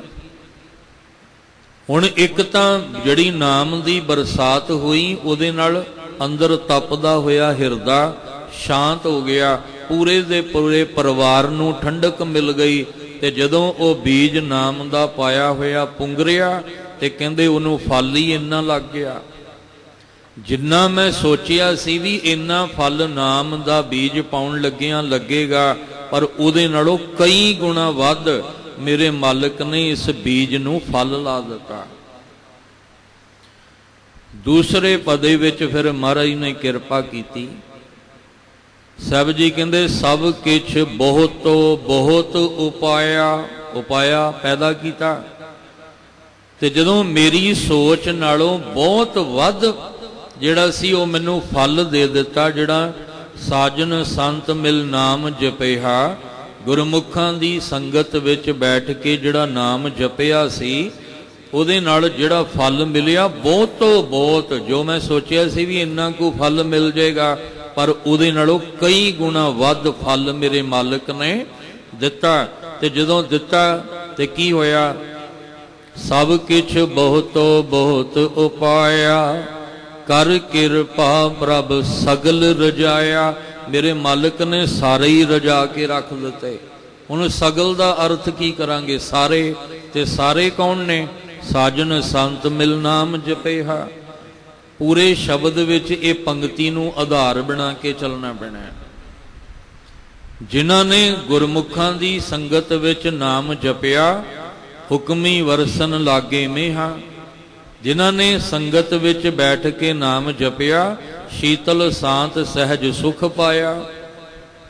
ਜਿਨ੍ਹਾਂ ਨੇ ਸੰਗਤ ਵਿੱਚ ਬੈਠ ਕੇ ਨਾਮ ਜਪਿਆ, ਹੁਣ ਸੰਗਤ ਵਿੱਚ ਜਪਿਆ ਤੇ ਇਹਦਾ ਮਤਲਬ ਇਹ ਨਹੀਂ ਕਿ ਇਕੱਲੇ ਨੂੰ। ਮਹਾਰਾਜ ਕਹਿੰਦੇ ਨੇ ਜਿੰਨੇ ਵੀ ਜਪਣ ਵਾਲੇ ਸੀ ਨਾ ਸੰਗਤ ਵਿੱਚ, ਉਸ ਮਾਲਕ ਨੇ ਇੰਨਾ ਫਲ ਲਾ ਦਿੱਤਾ ਕਿ ਸਾਰੇ ਦੇ ਸਾਰੇ ਹੀ ਰਜਾ ਕੇ ਰੱਖ ਦਿੱਤੇ। ਰਜਾਇਆ ਦਾ ਅਰਥ ਸਬਰ ਸੰਤੋਖ ਭਰ ਦਿੱਤਾ ਅੰਦਰ, ਮਨ ਸੰਤੁਸ਼ਟ ਹੋ ਗਿਆ, ਮਨ ਅੰਦਰ ਰੱਜ ਗਿਆ। ਇੰਨਾ ਮਨ ਰੱਜ ਗਿਆ ਵੀ ਮਨ ਹੁਣ ਹੋਰ ਕਿਸੇ ਪਾਸੇ ਨੂੰ ਭਟਕਦਾ ਹੀ ਨਹੀਂ, ਕਿਉਂਕਿ ਮਨ ਭਟਕਦਾ ਤ੍ਰਿਸ਼ਨਾ ਦੇ ਵਿੱਚ। ਜਿੰਨੀ ਤ੍ਰਿਸ਼ਨਾ ਵੱਧਦੀ ਜਾਏਗੀ ਮਨ ਭਟਕਦਾ ਜਾਏਗਾ, ਤੇ ਜਿੰਨਾ ਮਨ ਰੱਜ ਆ ਜਾਏਗਾ ਮਨ ਨੂੰ, ਉਨਾ ਮਨ ਟਿਕ ਜਾਏਗਾ। ਜਿਹੜਾ ਨਾਮ ਦਾ ਬੀਜ ਅਸੀਂ ਪਾਉਣਾ ਹੈ, ਇਹਨੇ ਲੱਭ ਲੋਭ ਤੋਂ ਛੁਟਕਾਰਾ ਦਿਵਾ ਕੇ ਸਾਨੂੰ ਸਬਰ ਤੇ ਸੰਤੋਖ ਵੱਲ ਲਿਆਉਣਾ ਹੈ। ਹੁਣ ਮਾਲਕ ਨੇ ਸਾਰੇ ਹੀ ਨਾਮ ਜਪਣ ਵਾਲਿਆਂ ਨੂੰ ਬਹੁਤਾ ਬਖਸ਼ਿਸ਼ਾਂ ਦੇ ਰੂਪ ਵਿੱਚ ਫਲ ਦੇ ਕੇ ਸਾਰੇ ਹੀ ਰਜਾ ਦਿੱਤੇ ਨੇ। ਦਾਤ ਕਰੋ ਮੇਰੇ ਦਾਤਾਰਾ। ਗੁਰੂ ਅਰਜਨ ਦੇਵ ਜੀ ਕਹਿ ਰਹੇ ਨੇ ਇਹ ਗੱਲ, ਮੇਰੇ ਦਾਤਾਰਾ, ਹੇ ਮੇਰੇ ਦਾਤਾਰ ਜੀ। ਹੁਣ ਇਹ ਵੀ ਧਿਆਨ ਰੱਖਣਾ ਵੀ ਦਾਤਾਰ ਇੱਕੋ ਹੀ ਹੈ, ਇੱਕੋ ਹੀ ਦਾਤਾ ਹੈ, ਇੱਕੋ ਹੀ ਦਾਤਾਰ ਹੈ। ਪਰ ਜਦੋਂ ਸਮਾਜ ਵਿੱਚ ਵਿਚਰਦੇ ਆ ਤੇ ਪਤਾ ਲੱਗਦਾ ਹੈ ਹਰ ਮੁਲਕ ਵਿੱਚ, ਹਰ ਮਹੱਲੇ ਵਿੱਚ ਇੱਕ ਕੋਈ ਨਾ ਕੋਈ ਦਾਤਾ ਬਣ ਕੇ ਬੈਠਾ ਹੈ। ਪਰ ਮਹਾਰਾਜ ਨੇ ਤੇ ਕਿਹਾ ਸੀ ਦੱਦਾ ਦਾਤਾ ਏਕ ਹੈ, ਸਭ ਕੋ ਦੇਵਨ ਹਾਰ। ਦਿੰਦੇ ਟੋਟ ਨ ਆਵਈ ਆਗਨਤ ਭਰੇ ਭੰਡਾਰ। ਗੁਰੂ ਤੇਗ ਬਹਾਦਰ ਸਾਹਿਬ ਨੇ ਤਾਂ ਗੱਲ ਹੀ ਮੁਕਾ ਦਿੱਤੀ। ਮਹਾਰਾਜ ਕਹਿੰਦੇ ਨੇ ਜਗਤ ਭਿਖਾਰੀ ਫਿਰਤ ਹੈ, ਸਭ ਕੋ ਦਾਤਾ ਰਾਮ। ਹੁਣ ਇਹਦੇ ਅਰਥ ਜਦੋਂ ਆਪਾਂ ਕਰਾਂਗੇ ਕਿ ਸਾਰਾ ਜਗਤ ਹੀ ਭਿਖਾਰੀ ਹੈ, ਇੱਕੋ ਹੀ ਪੂਰੀ ਦੁਨੀਆ ਵਿੱਚ ਦਾਤਾ ਹੈ ਪਰਮੇਸ਼ਵਰ, ਰਮਿਆ ਹੋਇਆ ਰਾਮ। ਪਰ ਜੇ ਦਾਤਾਰ ਇੱਕੋ ਹੀ ਹੈ ਤੇ ਸਾਰੇ ਭਿਖਾਰੀ ਦੇ ਰੂਪ ਵਿੱਚ ਆ, ਤੇ ਜਿਹੜੇ ਦੁਨੀਆ 'ਚ ਦਾਤੇ ਬਣ ਕੇ ਬੈਠੇ ਆ, ਇਹ ਕਿੱਥੋਂ ਆ ਗਏ? ਫਿਰ ਜਿਹੜੇ ਅਸੀਂ ਆਪਣੇ ਆਪਣੇ ਦਾਤੇ ਬਣਾ ਕੇ ਬੈਠੇ ਆ, ਇਹ ਕਿੱਥੋਂ ਆ ਗਏ? ਫਿਰ ਇਹਦਾ ਮਤਲਬ ਇਹ ਉਸ ਦਾਤੇ ਦੇ ਸ਼ਰੀਕ ਬਣ ਕੇ ਬੈਠੇ ਆ, ਇਹ ਉਸ ਦਾਤੇ ਦੇ ਸ਼ਰੀਕ। ਤੇ ਜਿਹੜਾ ਆਪ ਦਾਤਾ ਬਣ ਗਿਆ ਉਹ ਉਸ ਦਾਤਾਰ ਦੇ ਨਾਲ ਜੁੜਨ ਦੇਗਾ। ਜਿਹੜਾ ਆਪ ਖੁਦ ਦਾਤਾ ਬਣ ਗਿਆ ਉਹ ਕਦੇ ਚਾਹੇਗਾ ਵੀ ਮੈਨੂੰ ਛੱਡ ਕੇ ਤੁਸੀਂ ਦਾਤਾਰ ਦੇ ਨਾਲ ਜੁੜ ਜਾਓ? ਉਹ ਕਦੇ ਤੁਹਾਨੂੰ ਪਰਮੇਸ਼ਵਰ ਨਾਲ ਨਹੀਂ ਜੋੜੇਗਾ। ਉਹ ਕਦੇ ਤੁਹਾਨੂੰ ਨਿਰੰਕਾਰ ਨਾਲ, ਦੱਦਾ ਦਾਤਾ ਏਕ ਹੈ, ਉਹਦੇ ਨਾਲ ਕਦੇ ਨਹੀਂ ਜੋੜੇਗਾ। ਕਿਉਂਕਿ ਉਹਨੂੰ ਪਤਾ ਵੀ ਜੇ ਉਹਦੇ ਨਾਲ ਜੋੜਤਾ ਤੇ ਫਿਰ ਮੈਨੂੰ ਕਿਹਨੇ ਪੁੱਛਣਾ, ਫਿਰ ਮੇਰੀ ਬਾਤ ਕੌਣ ਪੁੱਛੇਗਾ। ਇਸ ਲਈ ਮਹਾਰਾਜ ਨੇ ਆਖਿਆ ਵੀ ਹੇ ਮੇਰੇ ਦਾਤਾਰ ਜੀ, ਜਦੋਂ ਤੁਸੀਂ ਆਪਣੀ ਦਾਤ ਕਿਸੇ ਨੂੰ ਦਿੰਦੇ ਹੋ ਤਾਂ ਉਹ ਸਾਰੇ ਦੇ ਸਾਰੇ ਹੀ ਰਜਾ ਦਿੰਦੇ ਹੋ। ਕੋਈ ਵੀ ਭੁੱਖਾ ਨਹੀਂ ਰਹਿ ਜਾਂਦਾ, ਕੋਈ ਵੀ ਐਸਾ ਨਹੀਂ ਜਿਹਦੇ ਅੰਦਰ ਤ੍ਰਿਸ਼ਨਾ ਬਾਕੀ ਰਹਿ ਜਾਵੇ। ਹਾਂ, ਤਰੁੱਠ ਕੇ ਜਿਨ੍ਹਾਂ ਉੱਪਰ ਤੁਸੀਂ ਆਪਣੀ ਕਿਰਪਾ ਕਰਦੇ ਹੋ, ਦਾਤ ਕਰੋ, ਜਿਹਦੇ ਉੱਤੇ ਦਾਤ ਕਰਦੇ ਹੋ, ਜਿਨ੍ਹਾਂ ਨੂੰ ਦਾਤ ਦਿੰਦੇ ਹੋ, ਮੇਰੇ ਦਾਤਾਰਾ, ਹੇ ਮੇਰੇ ਦਾਤਾਰ ਜੀ, ਜੀਆਂ ਜੰਤ ਸਭ ਧਰਾਪੇ ਜੀਓ। ਉਹ ਸਾਰੇ ਦੇ ਸਾਰੇ ਜੀਆਂ ਜੰਤ ਜਿਹੜੇ ਨੇ ਸਾਰੇ ਹੀ ਰੱਜ ਜਾਂਦੇ ਨੇ, ਕੋਈ ਵੀ ਭੁੱਖਾ ਨਹੀਂ ਰਹਿ ਜਾਂਦਾ। ਕਿਉਂਕਿ ਉਹ ਦਾਤਾਰ ਦੇ ਘਰ ਵਿੱਚ ਦਾਤਾਂ ਕਦੇ ਮੁੱਕਦੀਆਂ ਹੀ ਨਹੀਂ। ਬਾਹਰ ਤੇ ਆਪਾਂ ਕਹਿ ਸਕਦੇ ਹਾਂ ਵੀ ਖਜ਼ਾਨਾ ਖਾਲੀ ਹੋ ਗਿਆ, ਹੁਣ ਕੁਛ ਨਹੀਂ ਮਿਲਣਾ ਇੱਥੋਂ, ਪਰ ਦਾਤੇ ਦੇ ਘਰ ਦੇ ਖਜ਼ਾਨੇ ਨਾ ਮੁੱਕੇ ਆ ਤੇ ਨਾ ਕਦੇ ਮੁੱਕਣੇ ਆ। ਵਾਹਿਗੁਰੂ ਜੀ ਦੇ ਦੇਖੋ, ਗੁਰੂ ਨਾਨਕ ਸਾਹਿਬ ਜੀ ਦੇ ਘਰ ਦਾ ਚਲਾਇਆ ਬਾਹਰ ਦਾ ਲੰਗਰ ਵੀ ਤੁਸੀਂ ਵੇਖ ਲਓ, ਜੇ ਮਨ ਵਿੱਚ ਖੋਟ ਨਾ ਆਵੇ ਤੇ ਕਦੇ ਵੀ ਗੁਰੂ ਨਾਨਕ ਸਾਹਿਬ ਦੇ ਘਰ ਵਿੱਚ ਤੋਟ ਨਹੀਂ ਆਉਂਦੀ। ਕਿਉਂਕਿ ਉਹ ਐਸਾ ਗੁਰੂ ਨਾਨਕ ਸਾਹਿਬ ਨੇ ਲੰਗਰ ਚਲਾਇਆ ਕਿ ਜਿਹੜਾ ਮਰਜੀ ਆ ਜਾਏ ਉਹ ਕਦੇ ਵੀ ਗੁਰੂ ਨਾਨਕ ਸਾਹਿਬ ਦੇ ਘਰੋਂ ਭੁੱਖਾ ਨਹੀਂ ਜਾਂਦਾ। ਜਿੰਨੇ ਮਰਜੀ ਆ ਜਾਣ। ਜਿਸ ਦਿਨ ਗੁਰੂ ਅਮਰਦਾਸ ਮਹਾਰਾਜ ਜੀ ਨੇ, ਧੰਨ ਗੁਰੂ ਰਾਮਦਾਸ ਜਿਹੜੇ ਭਾਈ ਜੇਠਾ ਜੀ ਦੇ ਰੂਪ ਵਿੱਚ ਨੇ, ਜਦੋਂ ਆਪਣੀ ਸਪੁੱਤਰੀ ਬੀਬੀ ਭਾਨੀ ਜੀ ਦਾ ਰਿਸ਼ਤਾ ਕਰਨ ਦੀ ਗੱਲ ਮਾਤਾ ਜੀ ਦੇ ਨਾਲ ਕੀਤੀ, ਬੀਬੀ ਭਾਨੀ ਜੀ ਦੀ ਮਾਤਾ ਜੀ ਦੇ ਨਾਲ ਗੱਲ ਕੀਤੀ ਵੀ ਆਹ ਵਰ ਬੜਾ ਸੋਹਣਾ ਹੈ, ਸਾਡੀ ਧੀ ਵਾਸਤੇ ਬਹੁਤ ਚੰਗਾ ਹੈ, ਤੇ ਮੈਂ ਚਾਹੁੰਦਾ ਵੀ ਆਪਣੀ ਧੀ ਦਾ ਰਿਸ਼ਤਾ ਇਹ ਭਾਈ ਜੇਠੇ ਦੇ ਨਾਲ ਕਰ ਦਿਆਂ। ਤੇ ਮਾਤਾ ਜੀ ਸੁਭਾਵਕ ਹੀ ਇਹ ਗੱਲ ਆਖੀ ਕਿ ਕਮ ਸੇ ਕਮ ਉਹਦਾ ਕੋਈ ਘਰ-ਬਾਰ ਤੇ ਕੋਈ ਦੇਖ ਲਓ, ਰੋਟੀ ਜੋਗਾ ਉਹ ਹੈ ਕਿ ਨਹੀਂ ਇਹ ਤਾਂ ਦੇਖ ਲਓ। ਤੇ ਗੁਰੂ ਅਮਰਦਾਸ ਮਹਾਰਾਜ ਨੇ ਆਖਿਆ ਸੀ ਕਿ ਤੂੰ ਆ ਰੱਬੀ ਜੋਤ ਨਾਲ ਦੇਖ, ਭਾਵ ਗੁਰੂ ਨਾਨਕ ਸਾਹਿਬ ਜੀ ਦੀ ਅੱਖ ਨਾਲ ਵੇਖ, ਸਾਰਾ ਚਾਨਣ ਹੋ ਜਾਏਗਾ ਕਿ ਜਿੰਨਾ ਗੁਰੂ ਰਾਮਦਾਸ ਜੀ ਦੇ ਘਰ ਤੋਂ ਲੰਗਰ ਵਰਤੇਗਾ, ਭਾਵੇਂ ਉਹ ਦਿਨ ਹੋਵੇ ਤੇ ਭਾਵੇਂ ਰਾਤ, 24 ਘੰਟੇ ਇੰਨਾ ਕੁ ਲੰਗਰ ਵਰਤੇਗਾ ਕਿ ਇਸ ਦੇ ਘਰ ਵਿੱਚੋਂ ਕਦੇ ਕੋਈ ਭੁੱਖਾ ਵਾਪਸ ਨਹੀਂ ਜਾਏਗਾ। ਭੁੱਖਾ ਵਾਪਸ ਜਾਣ ਦੀ ਗੱਲ ਤਾਂ ਛੱਡੋ, ਜਿਹੜਾ ਗੁਰੂ ਰਾਮਦਾਸ ਦੇ ਘਰ ਵਿੱਚ ਆ ਗਿਆ ਉਹ ਕਦੇ ਭੁੱਖਾ ਸੌਂ ਵੀ ਨਹੀਂ ਸਕਦਾ।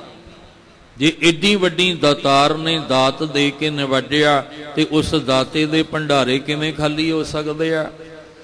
ਦਿੰਦੇ ਤੋਟ ਨਾ ਆਵਈ ਆਗਨਤ ਭਰੇ ਭੰਡਾਰ। ਅਸੀਂ ਉਹਦੇ ਕੋਲੋਂ ਦਾਤਾਂ ਲੈਂਦੇ ਲੈਂਦੇ ਥੱਕ ਜਾਾਂਗੇ, ਪਰ ਉਹ ਦਾਤਾਂ ਦਿੰਦਾ ਨਹੀਂ ਥੱਕਦਾ। ਦਿੰਦਾ ਦੇ ਲੈਂਦੇ ਥੱਕ ਪਾਹੇ, ਜੁਗਹਾ ਜੁਗੰਤਰ ਖਾਹੀ ਖਾਏ। ਉਹ ਏਡਾ ਵੱਡਾ ਦਾਤਾਰ ਹੈ, ਪਰ ਜਦੋਂ ਉਹ ਤੁਰੁੱਠਦੇ ਆ ਤੇ ਤੁਰੁੱਠ ਕੇ ਦਾਤਾਰ ਜੀ ਆਪਣੀ ਦਾਤ ਦਿੰਦੇ ਨੇ ਤਾਂ ਉਹ ਜਿਨ੍ਹਾਂ ਨੂੰ ਦਾਤਾਂ ਵੰਡਦੇ ਆ ਸਾਰੇ ਦੇ ਸਾਰੇ ਹੀ ਧਰਾਪੇ ਜਾਂਦੇ ਆ, ਸਾਰੇ ਦੇ ਸਾਰੇ ਹੀ ਰੱਜ ਜਾਂਦੇ ਨੇ। ਸਭਨਾਂ ਦੇ ਅੰਦਰ ਰੱਜ ਆ ਜਾਂਦਾ, ਉਹ ਲੋਭ ਲਾਲਚ ਉਹਨਾਂ ਦੇ ਅੰਦਰੋਂ ਦੀ ਖਤਮ ਹੋ ਜਾਂਦਾ ਹੈ।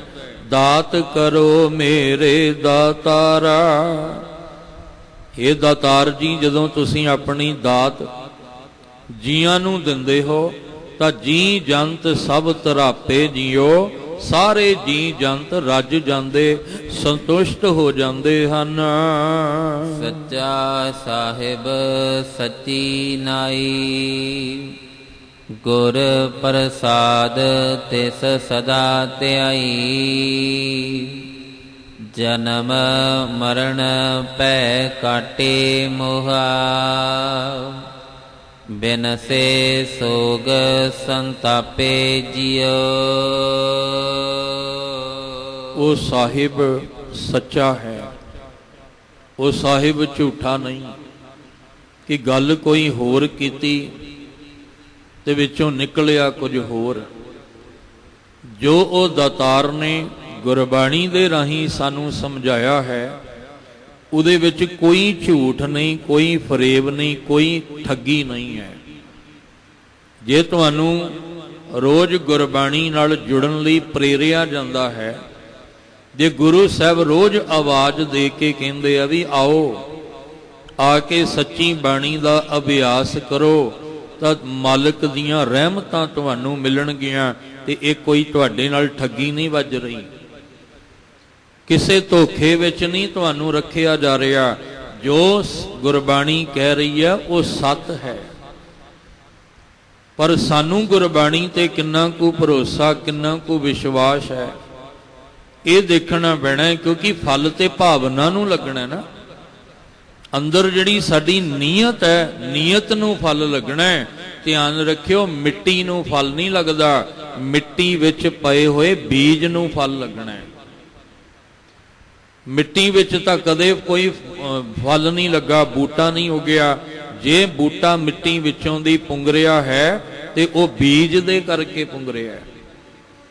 ਸਾਡੇ ਅੰਦਰ ਦੀ ਜੈਸੀ ਭਾਵਨਾ ਹੋਏਗੀ, ਜੈਸੀ ਸੋਚ ਹੋਏਗੀ, ਵੈਸਾ ਹੀ ਫਲ ਲੱਗਣਾ ਹੈ।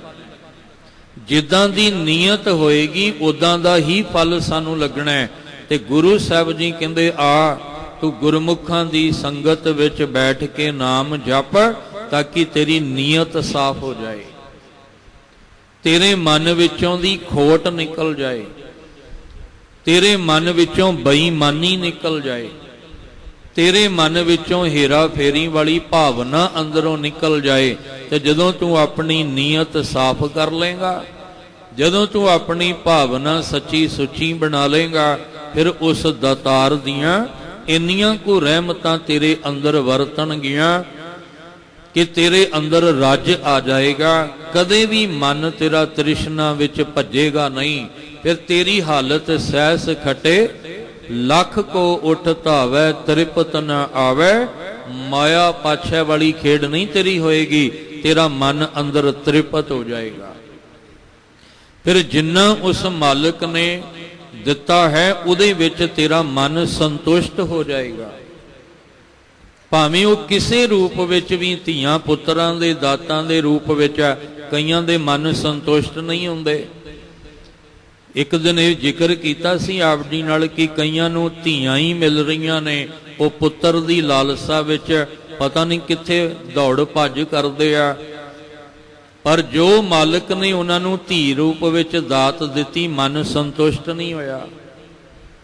ਫਿਰ ਉਹ ਸਿਆਣਿਆਂ ਕੋਲੋਂ ਪੁੱਛਣ ਵਾਸਤੇ ਚਲੇ ਗਏ ਕਿ ਸਾਡੇ ਘਰ 2 ਧੀਆਂ ਹੋ ਗਈਆਂ, ਹੁਣ ਪੁੱਤਰ ਹੋਣਾ ਚਾਹੀਦਾ। ਉਹ ਜਿਹੜੀਆਂ 2 ਧੀਆਂ ਦਾਤੇ ਨੇ ਦਿੱਤੀਆਂ, ਮਨ ਉਹਦੇ ਵਿੱਚ ਸੰਤੁਸ਼ਟ ਨਹੀਂ ਹੋਇਆ। ਫਿਰ ਉਹ ਪਾਖੰਡੀਆਂ ਕੋਲ, ਅਧੂਰਿਆਂ ਕੋਲ ਦੌੜਦੇ ਆ, ਜਾ ਕੇ ਉਹ ਤਰ੍ਹਾਂ ਤਰ੍ਹਾਂ ਦੇ ਉਪਾਅ ਕਰਦੇ ਆ।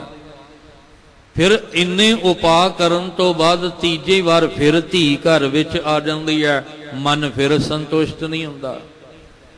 ਫਿਰ ਉਹ ਦੌੜਦੇ ਆ ਸੰਸਾਰ ਦੇ ਵੱਲ। ਜਿੰਨੇ ਮਰਜ਼ੀ ਉਪਾਅ ਕਰ ਲਈਏ, ਜੋ ਮਾਲਕ ਨੇ ਦਾਤ ਦਿੱਤੀ ਹੈ ਉਹਦੇ ਵਿੱਚ ਸਾਨੂੰ ਸੰਤੁਸ਼ਟ ਹੋਣਾ ਪੈਣਾ ਹੈ। ਪਰ ਉਹ ਕਦੋਂ ਹੋਵਾਂਗੇ? ਜਦੋਂ ਉਹਦੇ ਨਾਮ ਦੀ ਬਖਸ਼ਿਸ਼ ਸਾਡੇ ਜੀਵਨ ਵਿੱਚ ਵਰਤੇਗੀ। ਕਈਆਂ ਨੇ ਤਾਂ ਗੁਰੂ ਗ੍ਰੰਥ ਸਾਹਿਬ ਜੀ ਤੋਂ ਮੁੱਖ ਹੀ ਮੋੜ ਲਿਆ, ਇਸ ਕਰਕੇ ਵੀ ਸਾਨੂੰ ਤਾਂ ਪੁੱਤ ਦੀ ਦਾਤ ਹੀ ਨਹੀਂ ਮਿਲਦੀ।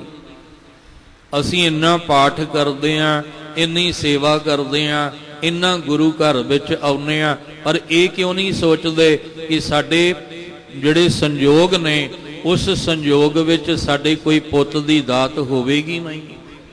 ਕਿਉਂਕਿ ਪੂਰਬ ਜਨਮ ਕੇ ਮਿਲੇ ਸੰਯੋਗੀ, ਇਹ ਸੰਯੋਗ ਤਾਂ ਸਾਡੇ ਪੂਰਬਲੇ ਕਰਮਾਂ ਦੇ ਆ। ਜਿਨੇ ਵੀ ਹੁਣ ਸਾਡੇ ਸੰਯੋਗ, ਧੀਆਂ ਪੁੱਤਰ, ਭੈਣ ਭਰਾ, ਮਾਂ ਬਾਪ ਦੇ ਰੂਪ ਵਿੱਚ ਮਿਲੇ ਆ, ਇਹ ਸਾਰੇ ਸੰਯੋਗ ਉਹਨੇ ਹੀ ਬਣਾਏ ਆ। ਦੁਨੀਆ ਵਿੱਚ ਕਿੰਨੇ ਹੀ ਮਾਂ ਬਾਪ ਨੇ, ਕਿੰਨੇ ਹੀ ਧੀਆਂ ਪੁੱਤਰ ਨੇ, ਪਰ ਹਰ ਇੱਕ ਘਰ ਵਿੱਚ ਜਿਹੜਾ ਧੀ ਪੁੱਤ ਭੇਜਿਆ ਜਾਂ ਧੀ ਪੁੱਤ ਵਾਸਤੇ ਮਾਂ-ਬਾਪ ਬਣਾਏ ਆ, ਇਹ ਉਸ ਪਰਮੇਸ਼ਵਰ ਦੇ ਹੀ ਬਣਾਏ ਹੋਏ ਸੰਜੋਗ ਹੈ। ਜਿਸ ਘਰ ਦੇ ਵਿੱਚ ਜਨਮ ਹੋਇਆ ਉਹ ਫਿਰ ਕਿਸੇ ਹੋਰ ਦੇ ਘਰ ਕਿਉਂ ਨਹੀਂ ਹੋ ਗਿਆ, ਉਸੇ ਘਰ ਵਿੱਚ ਹੀ ਕਿਉਂ ਹੋਇਆ। ਜਿਹੜੇ ਘਰ ਸਾਡੇ ਜਿੰਨੇ ਆਪਾਂ ਬੈਠੇ ਆ, ਸਾਡਾ ਜਨਮ ਜਿਸ ਘਰਾਂ ਵਿੱਚ ਹੋਇਆ, ਜਿਹੜੇ ਸਾਨੂੰ ਮਾਂ-ਬਾਪ ਮਿਲੇ ਆ, ਉਹ ਸਾਡੀ ਮਰਜ਼ੀ ਨਾਲ ਥੋੜੀ ਮਿਲੇ ਆ। ਅਸੀਂ ਕੋਈ ਰੱਬ ਜੀ ਨਾਲ ਗੱਲ ਥੋੜੀ ਕੀਤੀ ਵੀ ਰੱਬ ਜੀ ਆਹ ਮਾਂ-ਬਾਪ ਦੇ ਘਰ ਅਸੀਂ ਜਾਣਾ ਤੇ ਇਹਨਾਂ ਦੇ ਨਹੀਂ ਜਾਣਾ। ਇਹ ਸਾਰੇ ਸੰਯੋਗ ਉਸ ਮਾਲਕ ਦੇ ਬਣਾਏ ਆ। ਪਰ ਸਾਨੂੰ ਜੋ ਵੀ ਮਾਲਕ ਨੇ ਦਿੱਤਾ ਨਾ ਦਿੱਤਾ, ਉਹਦੇ ਵਿੱਚ ਸੰਤੁਸ਼ਟ ਰਹਿ ਕੇ ਉਹਦਾ ਭਾਣਾ, ਉਹਦਾ ਹੁਕਮ ਮੰਨ ਕੇ ਤੁਰਦੇ ਰਹੀਏ ਕਿ ਦਾਤਾ ਜੀ ਇਹ ਸਾਰੀਆਂ ਦਾਤਾਂ ਤੁਹਾਡੀਆਂ ਦਿੱਤੀਆਂ ਨੇ, ਕਿਸੇ ਨੂੰ ਥੋੜੀ ਤੇ ਕਿਸੇ ਨੂੰ ਬਹੁਤੀ, ਪਰ ਅਸੀਂ ਥੋੜੇ ਵਿੱਚ ਵੀ ਸੰਤੁਸ਼ਟ ਹਾਂ, ਅਸੀਂ ਬਹੁਤੇ ਵਿੱਚ ਵੀ ਸੰਤੁਸ਼ਟ ਹਾਂ। ਪਰ ਇਹ ਕਦੋਂ ਹੋਏਗਾ? ਜਦੋਂ ਪਰਮੇਸ਼ਵਰ ਦੇ ਨਾਮ ਦੀ ਬਰਸਾਤ ਅੰਦਰ ਪਏਗੀ, ਤਾਂ ਮਨ ਅੰਦਰ ਜਿਹੜਾ ਉਹ ਧਰਾਪਿਆ ਜਾਣਾ ਹੈ, ਉਹ ਰੱਜ ਵਿੱਚ ਤ੍ਰਿਪਤ ਹੋ ਜਾਏਗਾ, ਸੰਤੁਸ਼ਟ ਹੋ ਜਾਏਗਾ। ਸੱਚਾ ਸਾਹਿਬ, ਉਹ ਸਾਹਿਬ ਸੱਚਾ ਹੈ। ਸੱਚੀ ਨਾਈ, ਉਹਦੀ ਵਡਿਆਈ ਵੀ ਸੱਚੀ ਹੈ, ਉਹਦੀ ਵਡਿਆਈ ਝੂਠੀ ਨਹੀਂ ਹੈ, ਸੱਚੀ ਵਡਿਆਈ ਹੈ। ਸੱਚਾ ਸਾਹਿਬ ਹੈ ਕਿਉਂਕਿ ਉਹ ਆਪ ਸੱਚਾ ਹੈ, ਉਹਦਾ ਹੁਕਮ ਸੱਚਾ ਹੈ, ਉਹਦਾ ਨਿਆਂ ਸੱਚਾ ਹੈ ਕਿਉਂਕਿ ਉਹਦਾ ਦਰਬਾਰ ਸੱਚਾ ਹੈ, ਤੇ ਉਹਦੇ ਦਰਬਾਰ ਵਿੱਚ ਜਿਹੜੇ ਤਖਤ ਤੇ ਬਹਿ ਕੇ ਫੈਸਲਾ ਕਰਦਾ ਹੈ, ਉਹ ਤਖਤ ਵੀ ਸੱਚਾ ਹੈ। ਇਸ ਵਾਸਤੇ ਸੱਚਾ ਸਾਹਿਬ ਸੱਚੀ ਨਾਈ, ਗੁਰ ਪ੍ਰਸਾਦ ਤਿਸ ਸਦਾ ਧਿਆਈ। ਇਹ ਦੁਨੀਆ ਦੇ ਲੋਕੋ, ਤੁਸੀਂ ਗੁਰੂ ਦੀ ਕਿਰਪਾ ਦੇ ਪਾਤਰ ਬਣੋ ਤੇ ਗੁਰੂ ਦੀ ਕਿਰਪਾ ਦੁਆਰਾ ਤਿਸ ਸਦਾ ਧਿਆਈ, ਉਹਨੂੰ ਸਦਾ ਧਿਆਉਣਾ ਚਾਹੀਦਾ ਹੈ। ਜਿਹੜਾ ਸੱਚਾ ਸਾਹਿਬ ਹੈ, ਜਿਹਦਾ ਨਿਆਂ ਸੱਚਾ ਹੈ, ਜਿਹਦੀ ਵਡਿਆਈ ਸੱਚੀ ਹੈ, ਵੱਡਾ ਤੇਰਾ ਦਰਬਾਰ, ਸੱਚਾ ਤੁਧ ਤਖਤ, ਸਿਰ ਸ਼ਾਹਾਂ ਪਾਤਸ਼ਾਹ ਨਿਹਚਲ ਚੌਰ ਛਤ। ਜਿਹੜਾ ਪਾਤਸ਼ਾਹਾਂ ਦਾ ਪਾਤਸ਼ਾਹ ਹੈ, ਤੁਹਾਨੂੰ ਗੁਰੂ ਦੀ ਕਿਰਪਾ ਦੁਆਰਾ ਉਹਦੇ ਨਾਮ ਨੂੰ ਧਿਆਉਣਾ ਚਾਹੀਦਾ ਹੈ, ਕਿਉਂਕਿ ਉਹਦੇ ਦਰਬਾਰ ਦੀਆਂ ਬਖਸ਼ਿਸ਼ਾਂ ਗੁਰੂ ਦੇ ਰਾਹੀਂ ਮਿਲਣੀਆਂ ਨੇ। ਬਾਰ ਬਾਰ ਬਾਰ ਬਾਰ ਗੁਰ ਪ੍ਰਸਾਦ, ਗੁਰ ਪ੍ਰਸਾਦ, ਗੁਰ ਪ੍ਰਸਾਦ। ਇਸੇ ਲਈ ਆਖਿਆ ਕਿ ਜਿਹੜੀਆਂ ਦਾਤੇ ਦੇ ਘਰੋਂ ਦਾਤਾਂ ਲੈਣੀਆਂ, ਉਹ ਗੁਰੂ ਦੀ ਕਿਰਪਾ ਦੁਆਰਾ ਮਿਲਣੀਆਂ ਨੇ, ਉਹ ਗੁਰੂ ਦੇ ਰਾਹੀਂ ਮਿਲਣੀਆਂ ਨੇ।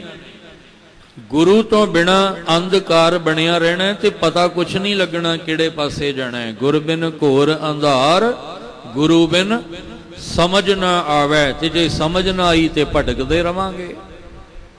ਦਾਤ ਮਿਲਣੀ ਕਿੱਥੋਂ ਹੈ, ਪਰ ਲੈਂਦੇ ਕਿਤੋਂ ਫਿਰਾਂਗੇ ਆਪਾਂ, ਭਟਕਦੇ ਕਿਤੇ ਫਿਰਾਂਗੇ। ਇਸ ਲਈ ਮਹਾਰਾਜ ਜੀ ਕਹਿੰਦੇ ਆ ਵੀ ਜਿਹੜਾ ਸੱਚਾ ਸਾਹਿਬ ਹੈ, ਜਿਹਦੀ ਵਡਿਆਈ ਸੱਚੀ ਹੈ, ਗੁਰ ਪ੍ਰਸਾਦ, ਗੁਰੂ ਦੀ ਕਿਰਪਾ ਦੁਆਰਾ ਤਿਸ ਸਦਾ ਧਿਆਈ। ਤੁਹਾਨੂੰ ਸਾਰਿਆਂ ਨੂੰ ਐਸੇ ਅਕਾਲ ਪੁਰਖ ਵਾਹਿਗੁਰੂ ਜੀ ਦੇ ਨਾਮ ਨੂੰ ਧਿਆਉਣਾ ਚਾਹੀਦਾ ਹੈ।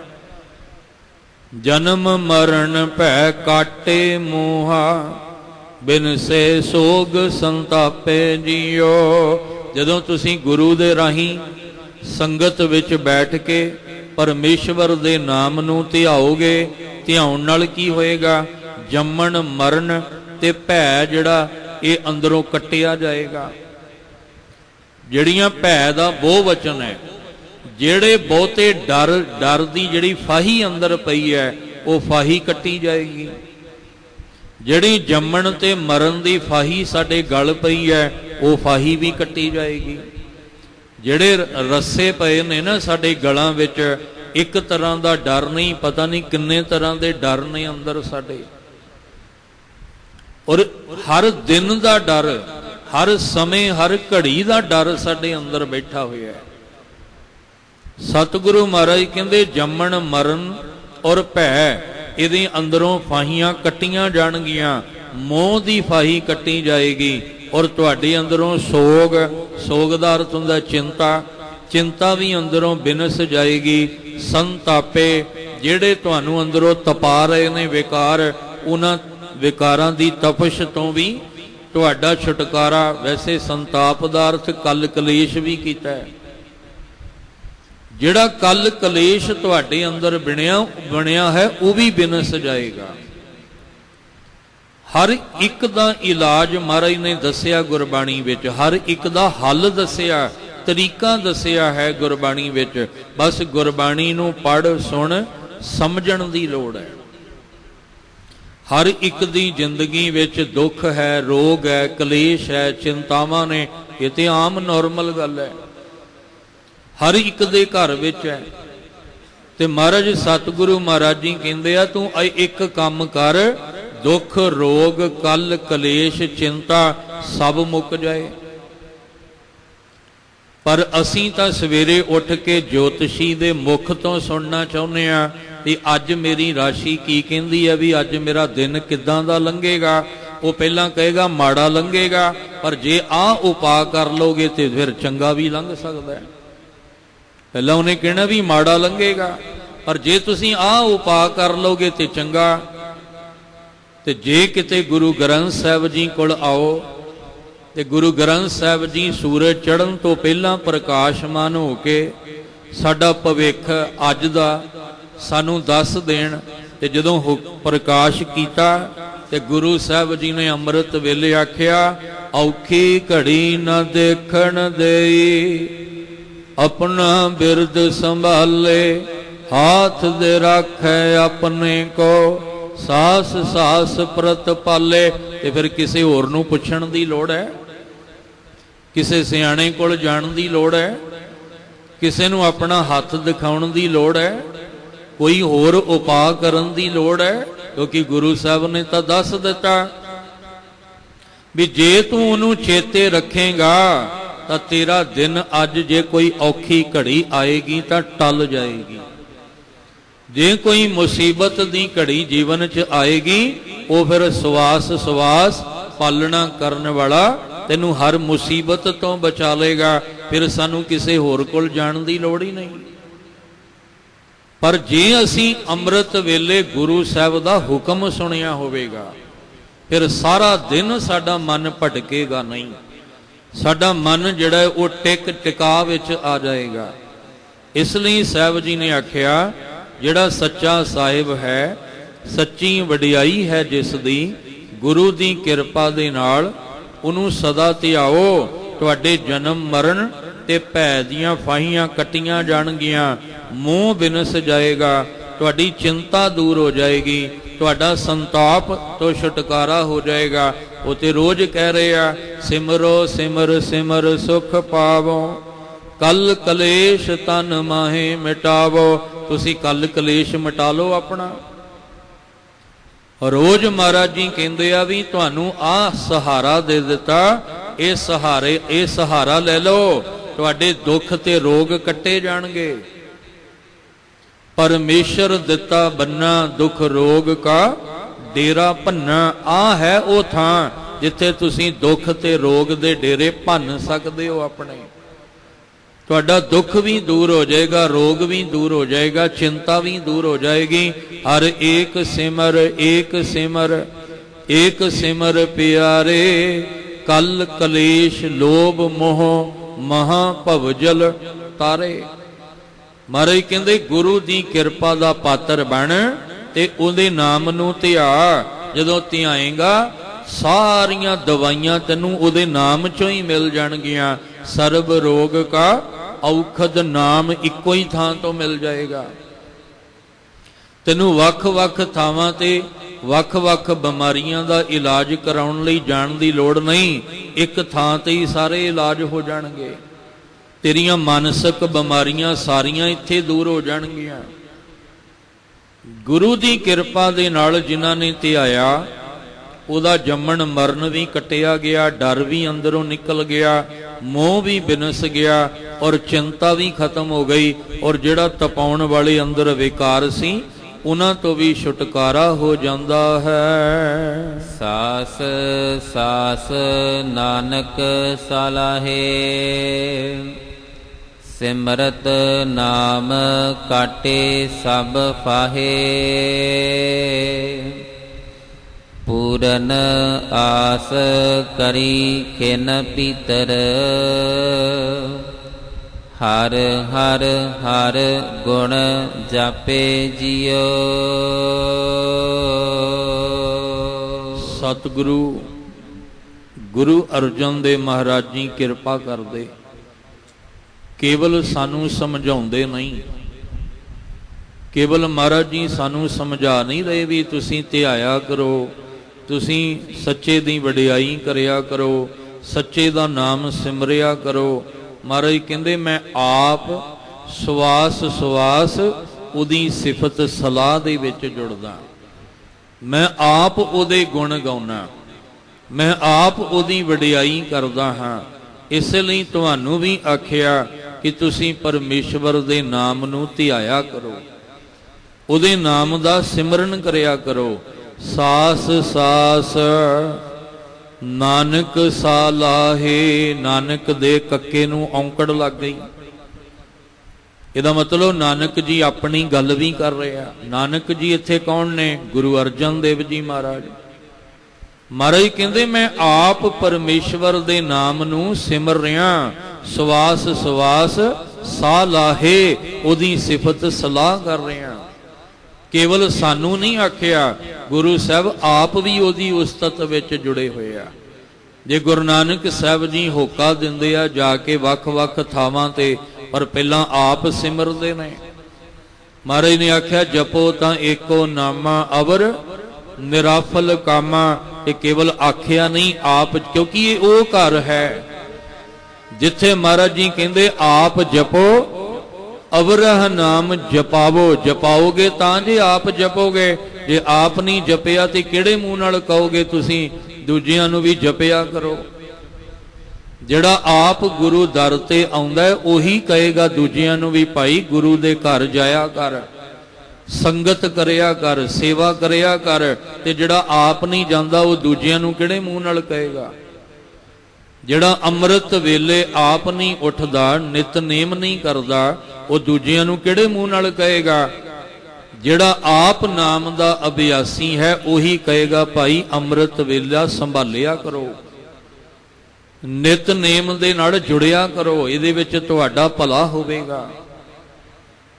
ਹੁਣ ਜਿਹੜਾ ਪਿਤਾ ਆਪ ਨਸ਼ਾ ਕਰਦਾ ਹੈ, ਰੋਜ਼ ਸ਼ਾਮ ਨੂੰ ਘਰ ਵਿੱਚ ਬਹਿ ਜਾਂਦਾ ਨਸ਼ਾ ਕਰਨ, ਤੇ ਰੋਜ਼ ਉਹਦਾ ਪੁੱਤਰ ਉਹਨੂੰ ਵੇਖ ਵੇਖ ਕੇ ਇੱਕ ਦਿਨ ਫਿਰ ਉਹਦੇ ਸਾਹਮਣੇ ਆਪ ਬਹਿ ਜਾਂਦਾ ਗਲਾਸੀ ਲੈ ਕੇ, ਤੇ ਕੀ ਉਹ ਆਪਣੇ ਪੁੱਤਰ ਦਾ ਹੱਥ ਪਕੜ ਕੇ ਰੋਕ ਲਏਗਾ ਵੀ ਪੁੱਤਰ ਇਹ ਬੜੀ ਮਾੜੀ ਚੀਜ਼ ਹੈ, ਇਹ ਨਹੀਂ ਪੀਣੀ ਚਾਹੀਦੀ, ਇਹ ਬੜਾ ਮਾੜਾ ਭੈੜਾ ਨਸ਼ਾ ਹੈ? ਉਹ ਰੋਕ ਦੇਗਾ?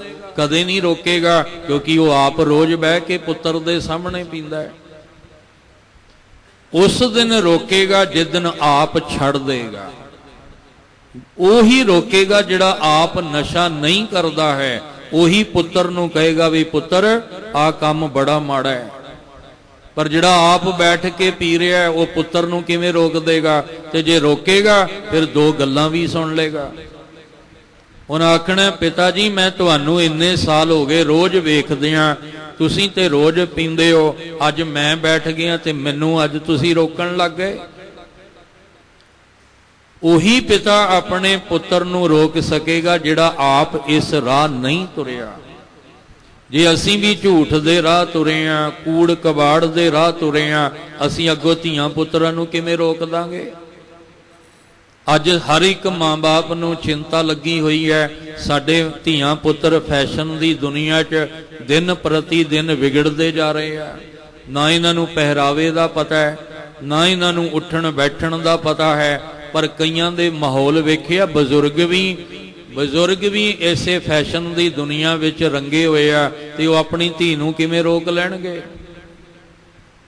ਜਿਹੜੀ ਮਾਂ ਆਪ ਹੀ ਫੈਸ਼ਨ ਦੀ ਦੁਨੀਆ ਵਿੱਚ ਬੇਢੰਗੇ ਵਸਤਰ ਪਾਉਂਦੀ ਹੈ, ਉਹ ਕਦੇ ਜਵਾਨ ਧੀ ਨੂੰ ਕਹੇਗੀ ਧੀਏ ਬੈਠ ਇੱਥੇ, ਮੈਂ ਤੈਨੂੰ ਦੱਸਾਂ ਵੀ ਵਸਤਰ ਕਿਵੇਂ ਪਾਈਦੇ ਆ, ਕਿਵੇਂ ਉੱਠੀ ਬੈਠੀਦਾ? ਉਹ ਧੀ ਨੇ ਅੱਗੋਂ ਫਿਰ ਸੁਣਾ ਦੇਣਾ ਵੀ ਮਾਂ ਮੈਨੂੰ ਸਮਝਾਉਣ ਤੋਂ ਪਹਿਲਾਂ ਆਪਣੇ ਵੱਲ ਤਾਂ ਵੇਖ ਲੈ, ਵੀ ਮੈਨੂੰ ਤੂੰ ਸਮਝਾਉਣ ਲੱਗੀ ਆ, ਪਹਿਲਾਂ ਆਪਣੇ ਆਪੇ ਵੱਲ ਵੇਖ। ਉਹ ਮਾਂ ਝਿੜਕ ਕੇ ਵੀ ਸਮਝਾ ਦੇਗੀ ਵੀ ਧੀਏ ਬੈਠ ਇੱਥੇ, ਮੈਂ ਤੈਨੂੰ ਕੁਝ ਗੁਣ ਸਿਖਾਉਣਾ ਚਾਹੁੰਦੀ ਆ। ਕੌਣ? ਜਿਹਦੇ ਆਪ ਪੱਲੇ ਗੁਣ ਹੋਣਗੇ ਉਹੀ ਦੂਜਿਆਂ ਨੂੰ ਸਿਖਾ। ਇਹ ਉਹ ਘਰ ਹੈ ਮਹਾਰਾਜ ਕਹਿੰਦੇ ਅਵਰ ਉਪਦੇਸ਼ੈ ਆਪ ਨਾ ਕਰੈ, ਆਵਤ ਜਾਵਤ ਜਨਮੈ ਮਰੈ। ਜਿਹੜਾ ਦੂਜਿਆਂ ਨੂੰ ਉਪਦੇਸ਼ ਦਿੰਦਾ ਆਪ ਨਹੀਂ ਕਰਦਾ, ਮਹਾਰਾਜ ਕਹਿੰਦੇ ਜੰਮਣ ਮਰਨ ਵਿੱਚੋਂ ਫਿਰ ਛੁਟਕਾਰਾ ਨਹੀਂ ਹੋਣਾ।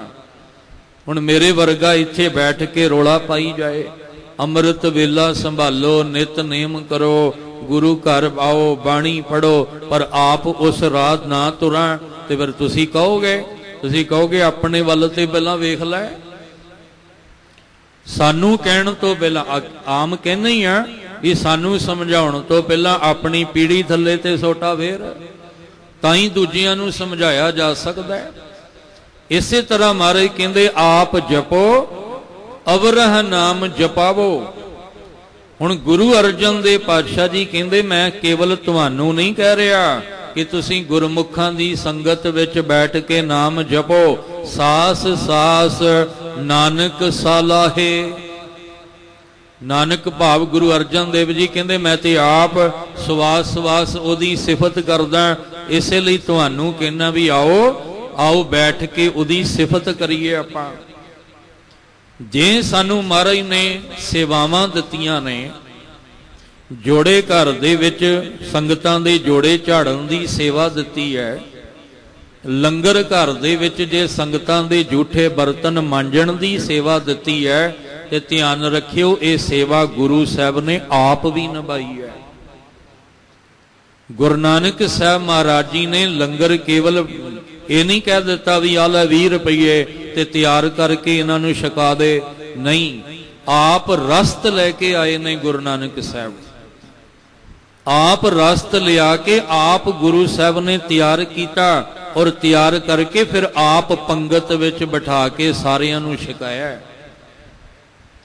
ਗੁਰੂ ਅਰਜਨ ਦੇਵ ਮਹਾਰਾਜ ਸਤਿਗੁਰੂ ਪਾਤਸ਼ਾਹ ਜੀ ਤਾਂ ਆਪ ਜਾਂਦੇ ਨੇ ਸੰਗਤ ਦੇ ਵਿੱਚ ਲੰਗਰ ਵਰਤਾਉਣ, ਪਰ ਇਸ ਤੋਂ ਪਹਿਲਾਂ ਵੀ ਵੇਖ ਲਓ ਗੁਰੂ ਅੰਗਦ ਸਾਹਿਬ ਮਹਾਰਾਜ ਜੀ, ਗੁਰੂ ਅਮਰਦਾਸ ਮਹਾਰਾਜ, ਗੁਰੂ ਰਾਮਦਾਸ ਪਾਤਸ਼ਾਹ, ਕਿ ਉਹ ਸੇਵਾ ਨਹੀਂ ਕਰਦੇ ਰਹੇ, ਆਪ ਸੇਵਾ ਕਰਦੇ ਰਹੇ, ਜੋੜੇ ਵੀ ਝਾੜਦੇ ਰਹੇ, ਜਲ ਪਾਣੀ ਵੀ ਢੋਂਦੇ ਰਹੇ, ਔਰ ਸੰਗਤਾਂ ਦੇ ਝੂਠੇ ਬਰਤਨ ਵੀ ਮਾਂਜਦੇ ਰਹੇ। ਇਸ ਲਈ ਮਹਾਰਾਜ ਜੀ ਕਹਿੰਦੇ ਆ ਵੀ ਆਹ ਸੇਵਾਵਾਂ ਕਰੋਗੇ ਤਾਂ ਬਖਸ਼ਿਸ਼ਾਂ ਤੁਹਾਨੂੰ ਮਿਲਣਗੀਆਂ। ਸਾਸ ਸਾਸ ਨਾਨਕ ਸਾਲਾਹੇ। ਇਸ ਲਈ ਸਿਮਰਤ ਨਾਮ, ਜੇ ਤੁਸੀਂ ਨਾਮ ਸਿਮਰੋਗੇ, ਕਾਟੇ ਸਭ ਫਾਹੇ, ਤੁਹਾਡੀ ਸਾਰੀਆਂ ਫਾਹੀਆਂ ਕੱਟੀਆਂ ਜਾਣਗੀਆਂ। ਜਮ ਦੀ ਫਾਹੀ ਕੱਟੀ ਜਾਏਗੀ। ਪੂਰਨ ਆਸ ਕਰੀ ਖਿਨ ਭੀਤਰ, ਹਰ ਹਰ ਹਰ ਗੁਣ ਜਾਪੇ ਜੀਓ। ਜਿਨ੍ਹਾਂ ਨੇ ਮਨ ਬਚ ਕਰਮ ਕਰਕੇ, 3 ਵਾਰੀ ਆਇਆ ਹਰ ਹਰ ਹਰ, 3 ਵਾਰੀ ਕਿਉਂ ਆਇਆ? ਮਨ ਬਚ ਕਰਮ, ਮਨ ਬਚ ਕਰਮ ਕਰਕੇ ਜਿਨ੍ਹਾਂ ਨੇ ਵਾਹਿਗੁਰੂ ਜੀ ਦੇ ਗੁਣ ਲੈ ਕੇ ਜਪਿਆ ਹੈ, ਪੂਰਨ ਆਸ ਕਰੀ ਖਿਨ ਭੀਤਰ, ਪਲ ਵਿੱਚ ਹੀ ਉਹਨਾਂ ਦੀ ਆਸ ਪੂਰੀ ਕਰ ਦਿੱਤੀ। ਪਲ ਵਿੱਚ ਹੀ ਉਹਨਾਂ ਦੀ ਇੱਛਾ ਪੂਰੀ ਹੋ ਗਈ, ਪਲ ਵਿੱਚ ਹੀ ਉਹਨਾਂ ਦੇ ਮਨ ਦੀ ਤਮੰਨਾ ਪੂਰੀ ਹੋ ਗਈ, ਪਲ ਵਿੱਚ ਹੀ ਉਹਨਾਂ ਦੀਆਂ ਆਸਾਂ ਪੂਰੀਆਂ ਹੋ ਗਈਆਂ। ਕਿਹਨਾਂ ਦੀਆਂ? ਜਿਨ੍ਹਾਂ ਨੇ ਮਨ ਬਚ ਕਰਮ ਕਰਕੇ, ਸੁਰਤ ਮਤ ਕਰਕੇ, ਜਿਨ੍ਹਾਂ ਨੇ ਪਰਮੇਸ਼ਵਰ ਦੇ ਨਾਮ ਨੂੰ ਜਪਿਆ ਹੈ। ਇਸ ਲਈ ਮਹਾਰਾਜ ਕਹਿੰਦੇ ਆਵੋ ਸਿੱਖ ਸਤਿਗੁਰੂ ਕੇ ਪਿਆਰਿਓ, ਗਾਵੋ ਸੱਚੀ ਬਾਣੀ, ਬਾਣੀ ਤਾਂ ਗਾਵੋ ਗੁਰੂ ਕੇਰੀ ਬਾਣੀਆਂ, ਸਿਰ ਬਾਣੀ ਤੁਹਾਡੇ ਵੀ ਰੋਗ ਕੱਟੇ ਜਾਣਗੇ, ਅੰਦਰ ਤਪਸ਼ ਖਤਮ ਹੋ ਜਾਏਗੀ, ਹਿਰਦੇ ਵਿੱਚ ਠੰਡ ਵਰਤ ਜਾਏਗੀ, ਚਿੰਤਾਵਾਂ ਮੁੱਕ ਜਾਣਗੀਆਂ ਜਦੋਂ ਤੁਸੀਂ ਵਾਹਿਗੁਰੂ ਜੀ ਦੇ ਗੁਣ ਲੈ ਕੇ ਉਹਦੇ ਨਾਮ ਨੂੰ ਜਪਿਆ ਕਰੋਗੇ। ਅਸੀਂ ਵੀ ਅਰਦਾਸ ਕਰਦੇ ਰਹੀਏ, ਦਾਤਾ ਜੀ ਜਿੱਦਾਂ ਦਾ ਮਰਜ਼ੀ ਟਾਈਮ ਆ ਜਾਏ, ਸਮਾਂ ਆ ਜਾਏ, ਔਖਾ ਸੌਖਾ ਜਿੱਦਾਂ ਦਾ ਮਰਜ਼ੀ ਵਕਤ ਆ ਜਾਏ, ਅਸੀਂ ਦਿਨ ਰਾਤ ਗੁਣ ਗਾਉਣਾ ਚਾਹੁੰਦੇ ਹਾਂ। ਇਹ ਚਾਉ ਘਟੇ ਨਾ, ਸਗੋਂ ਇਹ ਚਾਉ ਅੰਦਰ ਵੱਧਦਾ ਹੀ ਜਾਵੇ, ਤਾਂ ਕਿ ਅਸੀਂ ਤ੍ਰਿਪਤ ਹੋ ਕੇ ਆਪਣਾ ਜੀਵਨ ਲੇਖੇ ਲਾ ਸਕੀਏ। ਆਪਣਾ ਨਾਮ ਦੇਹੋ, ਆਪਣਾ ਨਾਮ ਦੇਹੋ,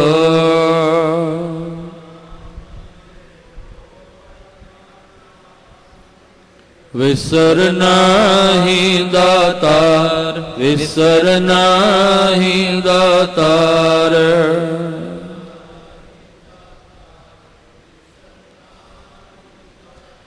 ਆਪਣਾ ਨਾਮ ਦੇਹੋ, ਆਪਣਾ ਨਾਮ ਦੇਹੋ।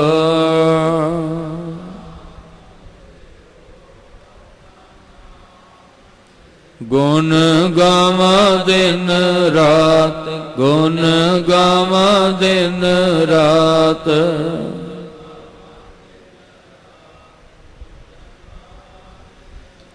ਨਾਨਕ ਚਾਓ ਇਹੋ, ਨਾਨਕ ਚਾਓ ਇਹੋ।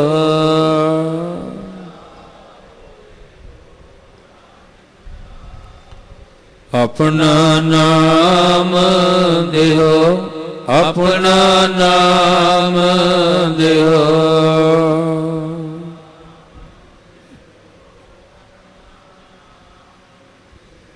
ਗੁਰੂ ਸਾਹਿਬ ਕਿਰਪਾ ਕਰਨ, ਦਿਨ ਰਾਤ ਵਾਹਿਗੁਰੂ ਜੀ ਦੇ ਗੁਣ ਗਾਉਂਦਿਆਂ ਸਾਡੇ ਵੀ ਮਨ ਦੀਆਂ ਆਸਾਂ ਪੂਰੀਆਂ ਹੋ ਜਾਣ, ਸਾਡਾ ਮਨ ਤ੍ਰਿਪਤ ਹੋ ਜਾਏ, ਸਬਰ ਤੇ ਸੰਤੋਖੀ ਬਣ ਜਾਈਏ, ਜਿਹਦੇ ਨਾਲ ਲੋਕ ਸੁਖੀਏ ਪਰਲੋਕ ਸੁਹੇਲੇ। ਨਾਨਕ ਹਰਿ ਪ੍ਰਭ ਆਪੇ ਮਿਲੇ ਜੀਵਨ ਬਣ ਸਕੇ। ਅੱਜ ਦੀ ਵਿਚਾਰ ਕਰਦਿਆਂ ਬੇਅੰਤ ਭੁੱਲਾਂ ਹੋਈਆਂ, ਸਤਿਗੁਰੂ ਬਖਸ਼ ਦੇਣ, ਮਿਹਰ ਦਾ ਹੱਥ ਰੱਖਣ, ਤੁਹਾਨੂੰ ਸਾਰਿਆਂ ਨੂੰ ਚੜ੍ਹਦੀ ਕਲਾ ਵਾਲਾ ਜੀਵਨ ਬਖਸ਼ਣ। ਬਾਣੇ ਬਾਣੀ ਦੇ ਰੰਗ ਵਿੱਚ ਰੰਗੇ ਜਾਈਏ, ਅੰਮ੍ਰਿਤ ਵੇਲੇ ਦੀ ਸੰਭਾਲ ਕਰੀਏ। ਗੁਰੂ ਸਾਹਿਬ ਜੀ ਦੇ ਅੱਜ ਦੇ ਪਾਵਨ ਬਚਨ ਆਪਣੇ ਹਿਰਦੇ ਅੰਦਰ ਵਸਾ ਲਈਏ ਜੀ। ਸਾਸ ਸਾਸ ਨਾਨਕ ਸਲਾਹੇ, ਸਿਮਰਤ ਨਾਮ ਕਾਟੇ ਸਭ ਫਾਹੇ। ਪੂਰਨ ਆਸ ਕਰੀ ਖਿਨ ਪੀਤਰ, ਹਰ ਹਰ ਹਰ ਗੁਣ ਜਾਪੇ ਜਿਉ।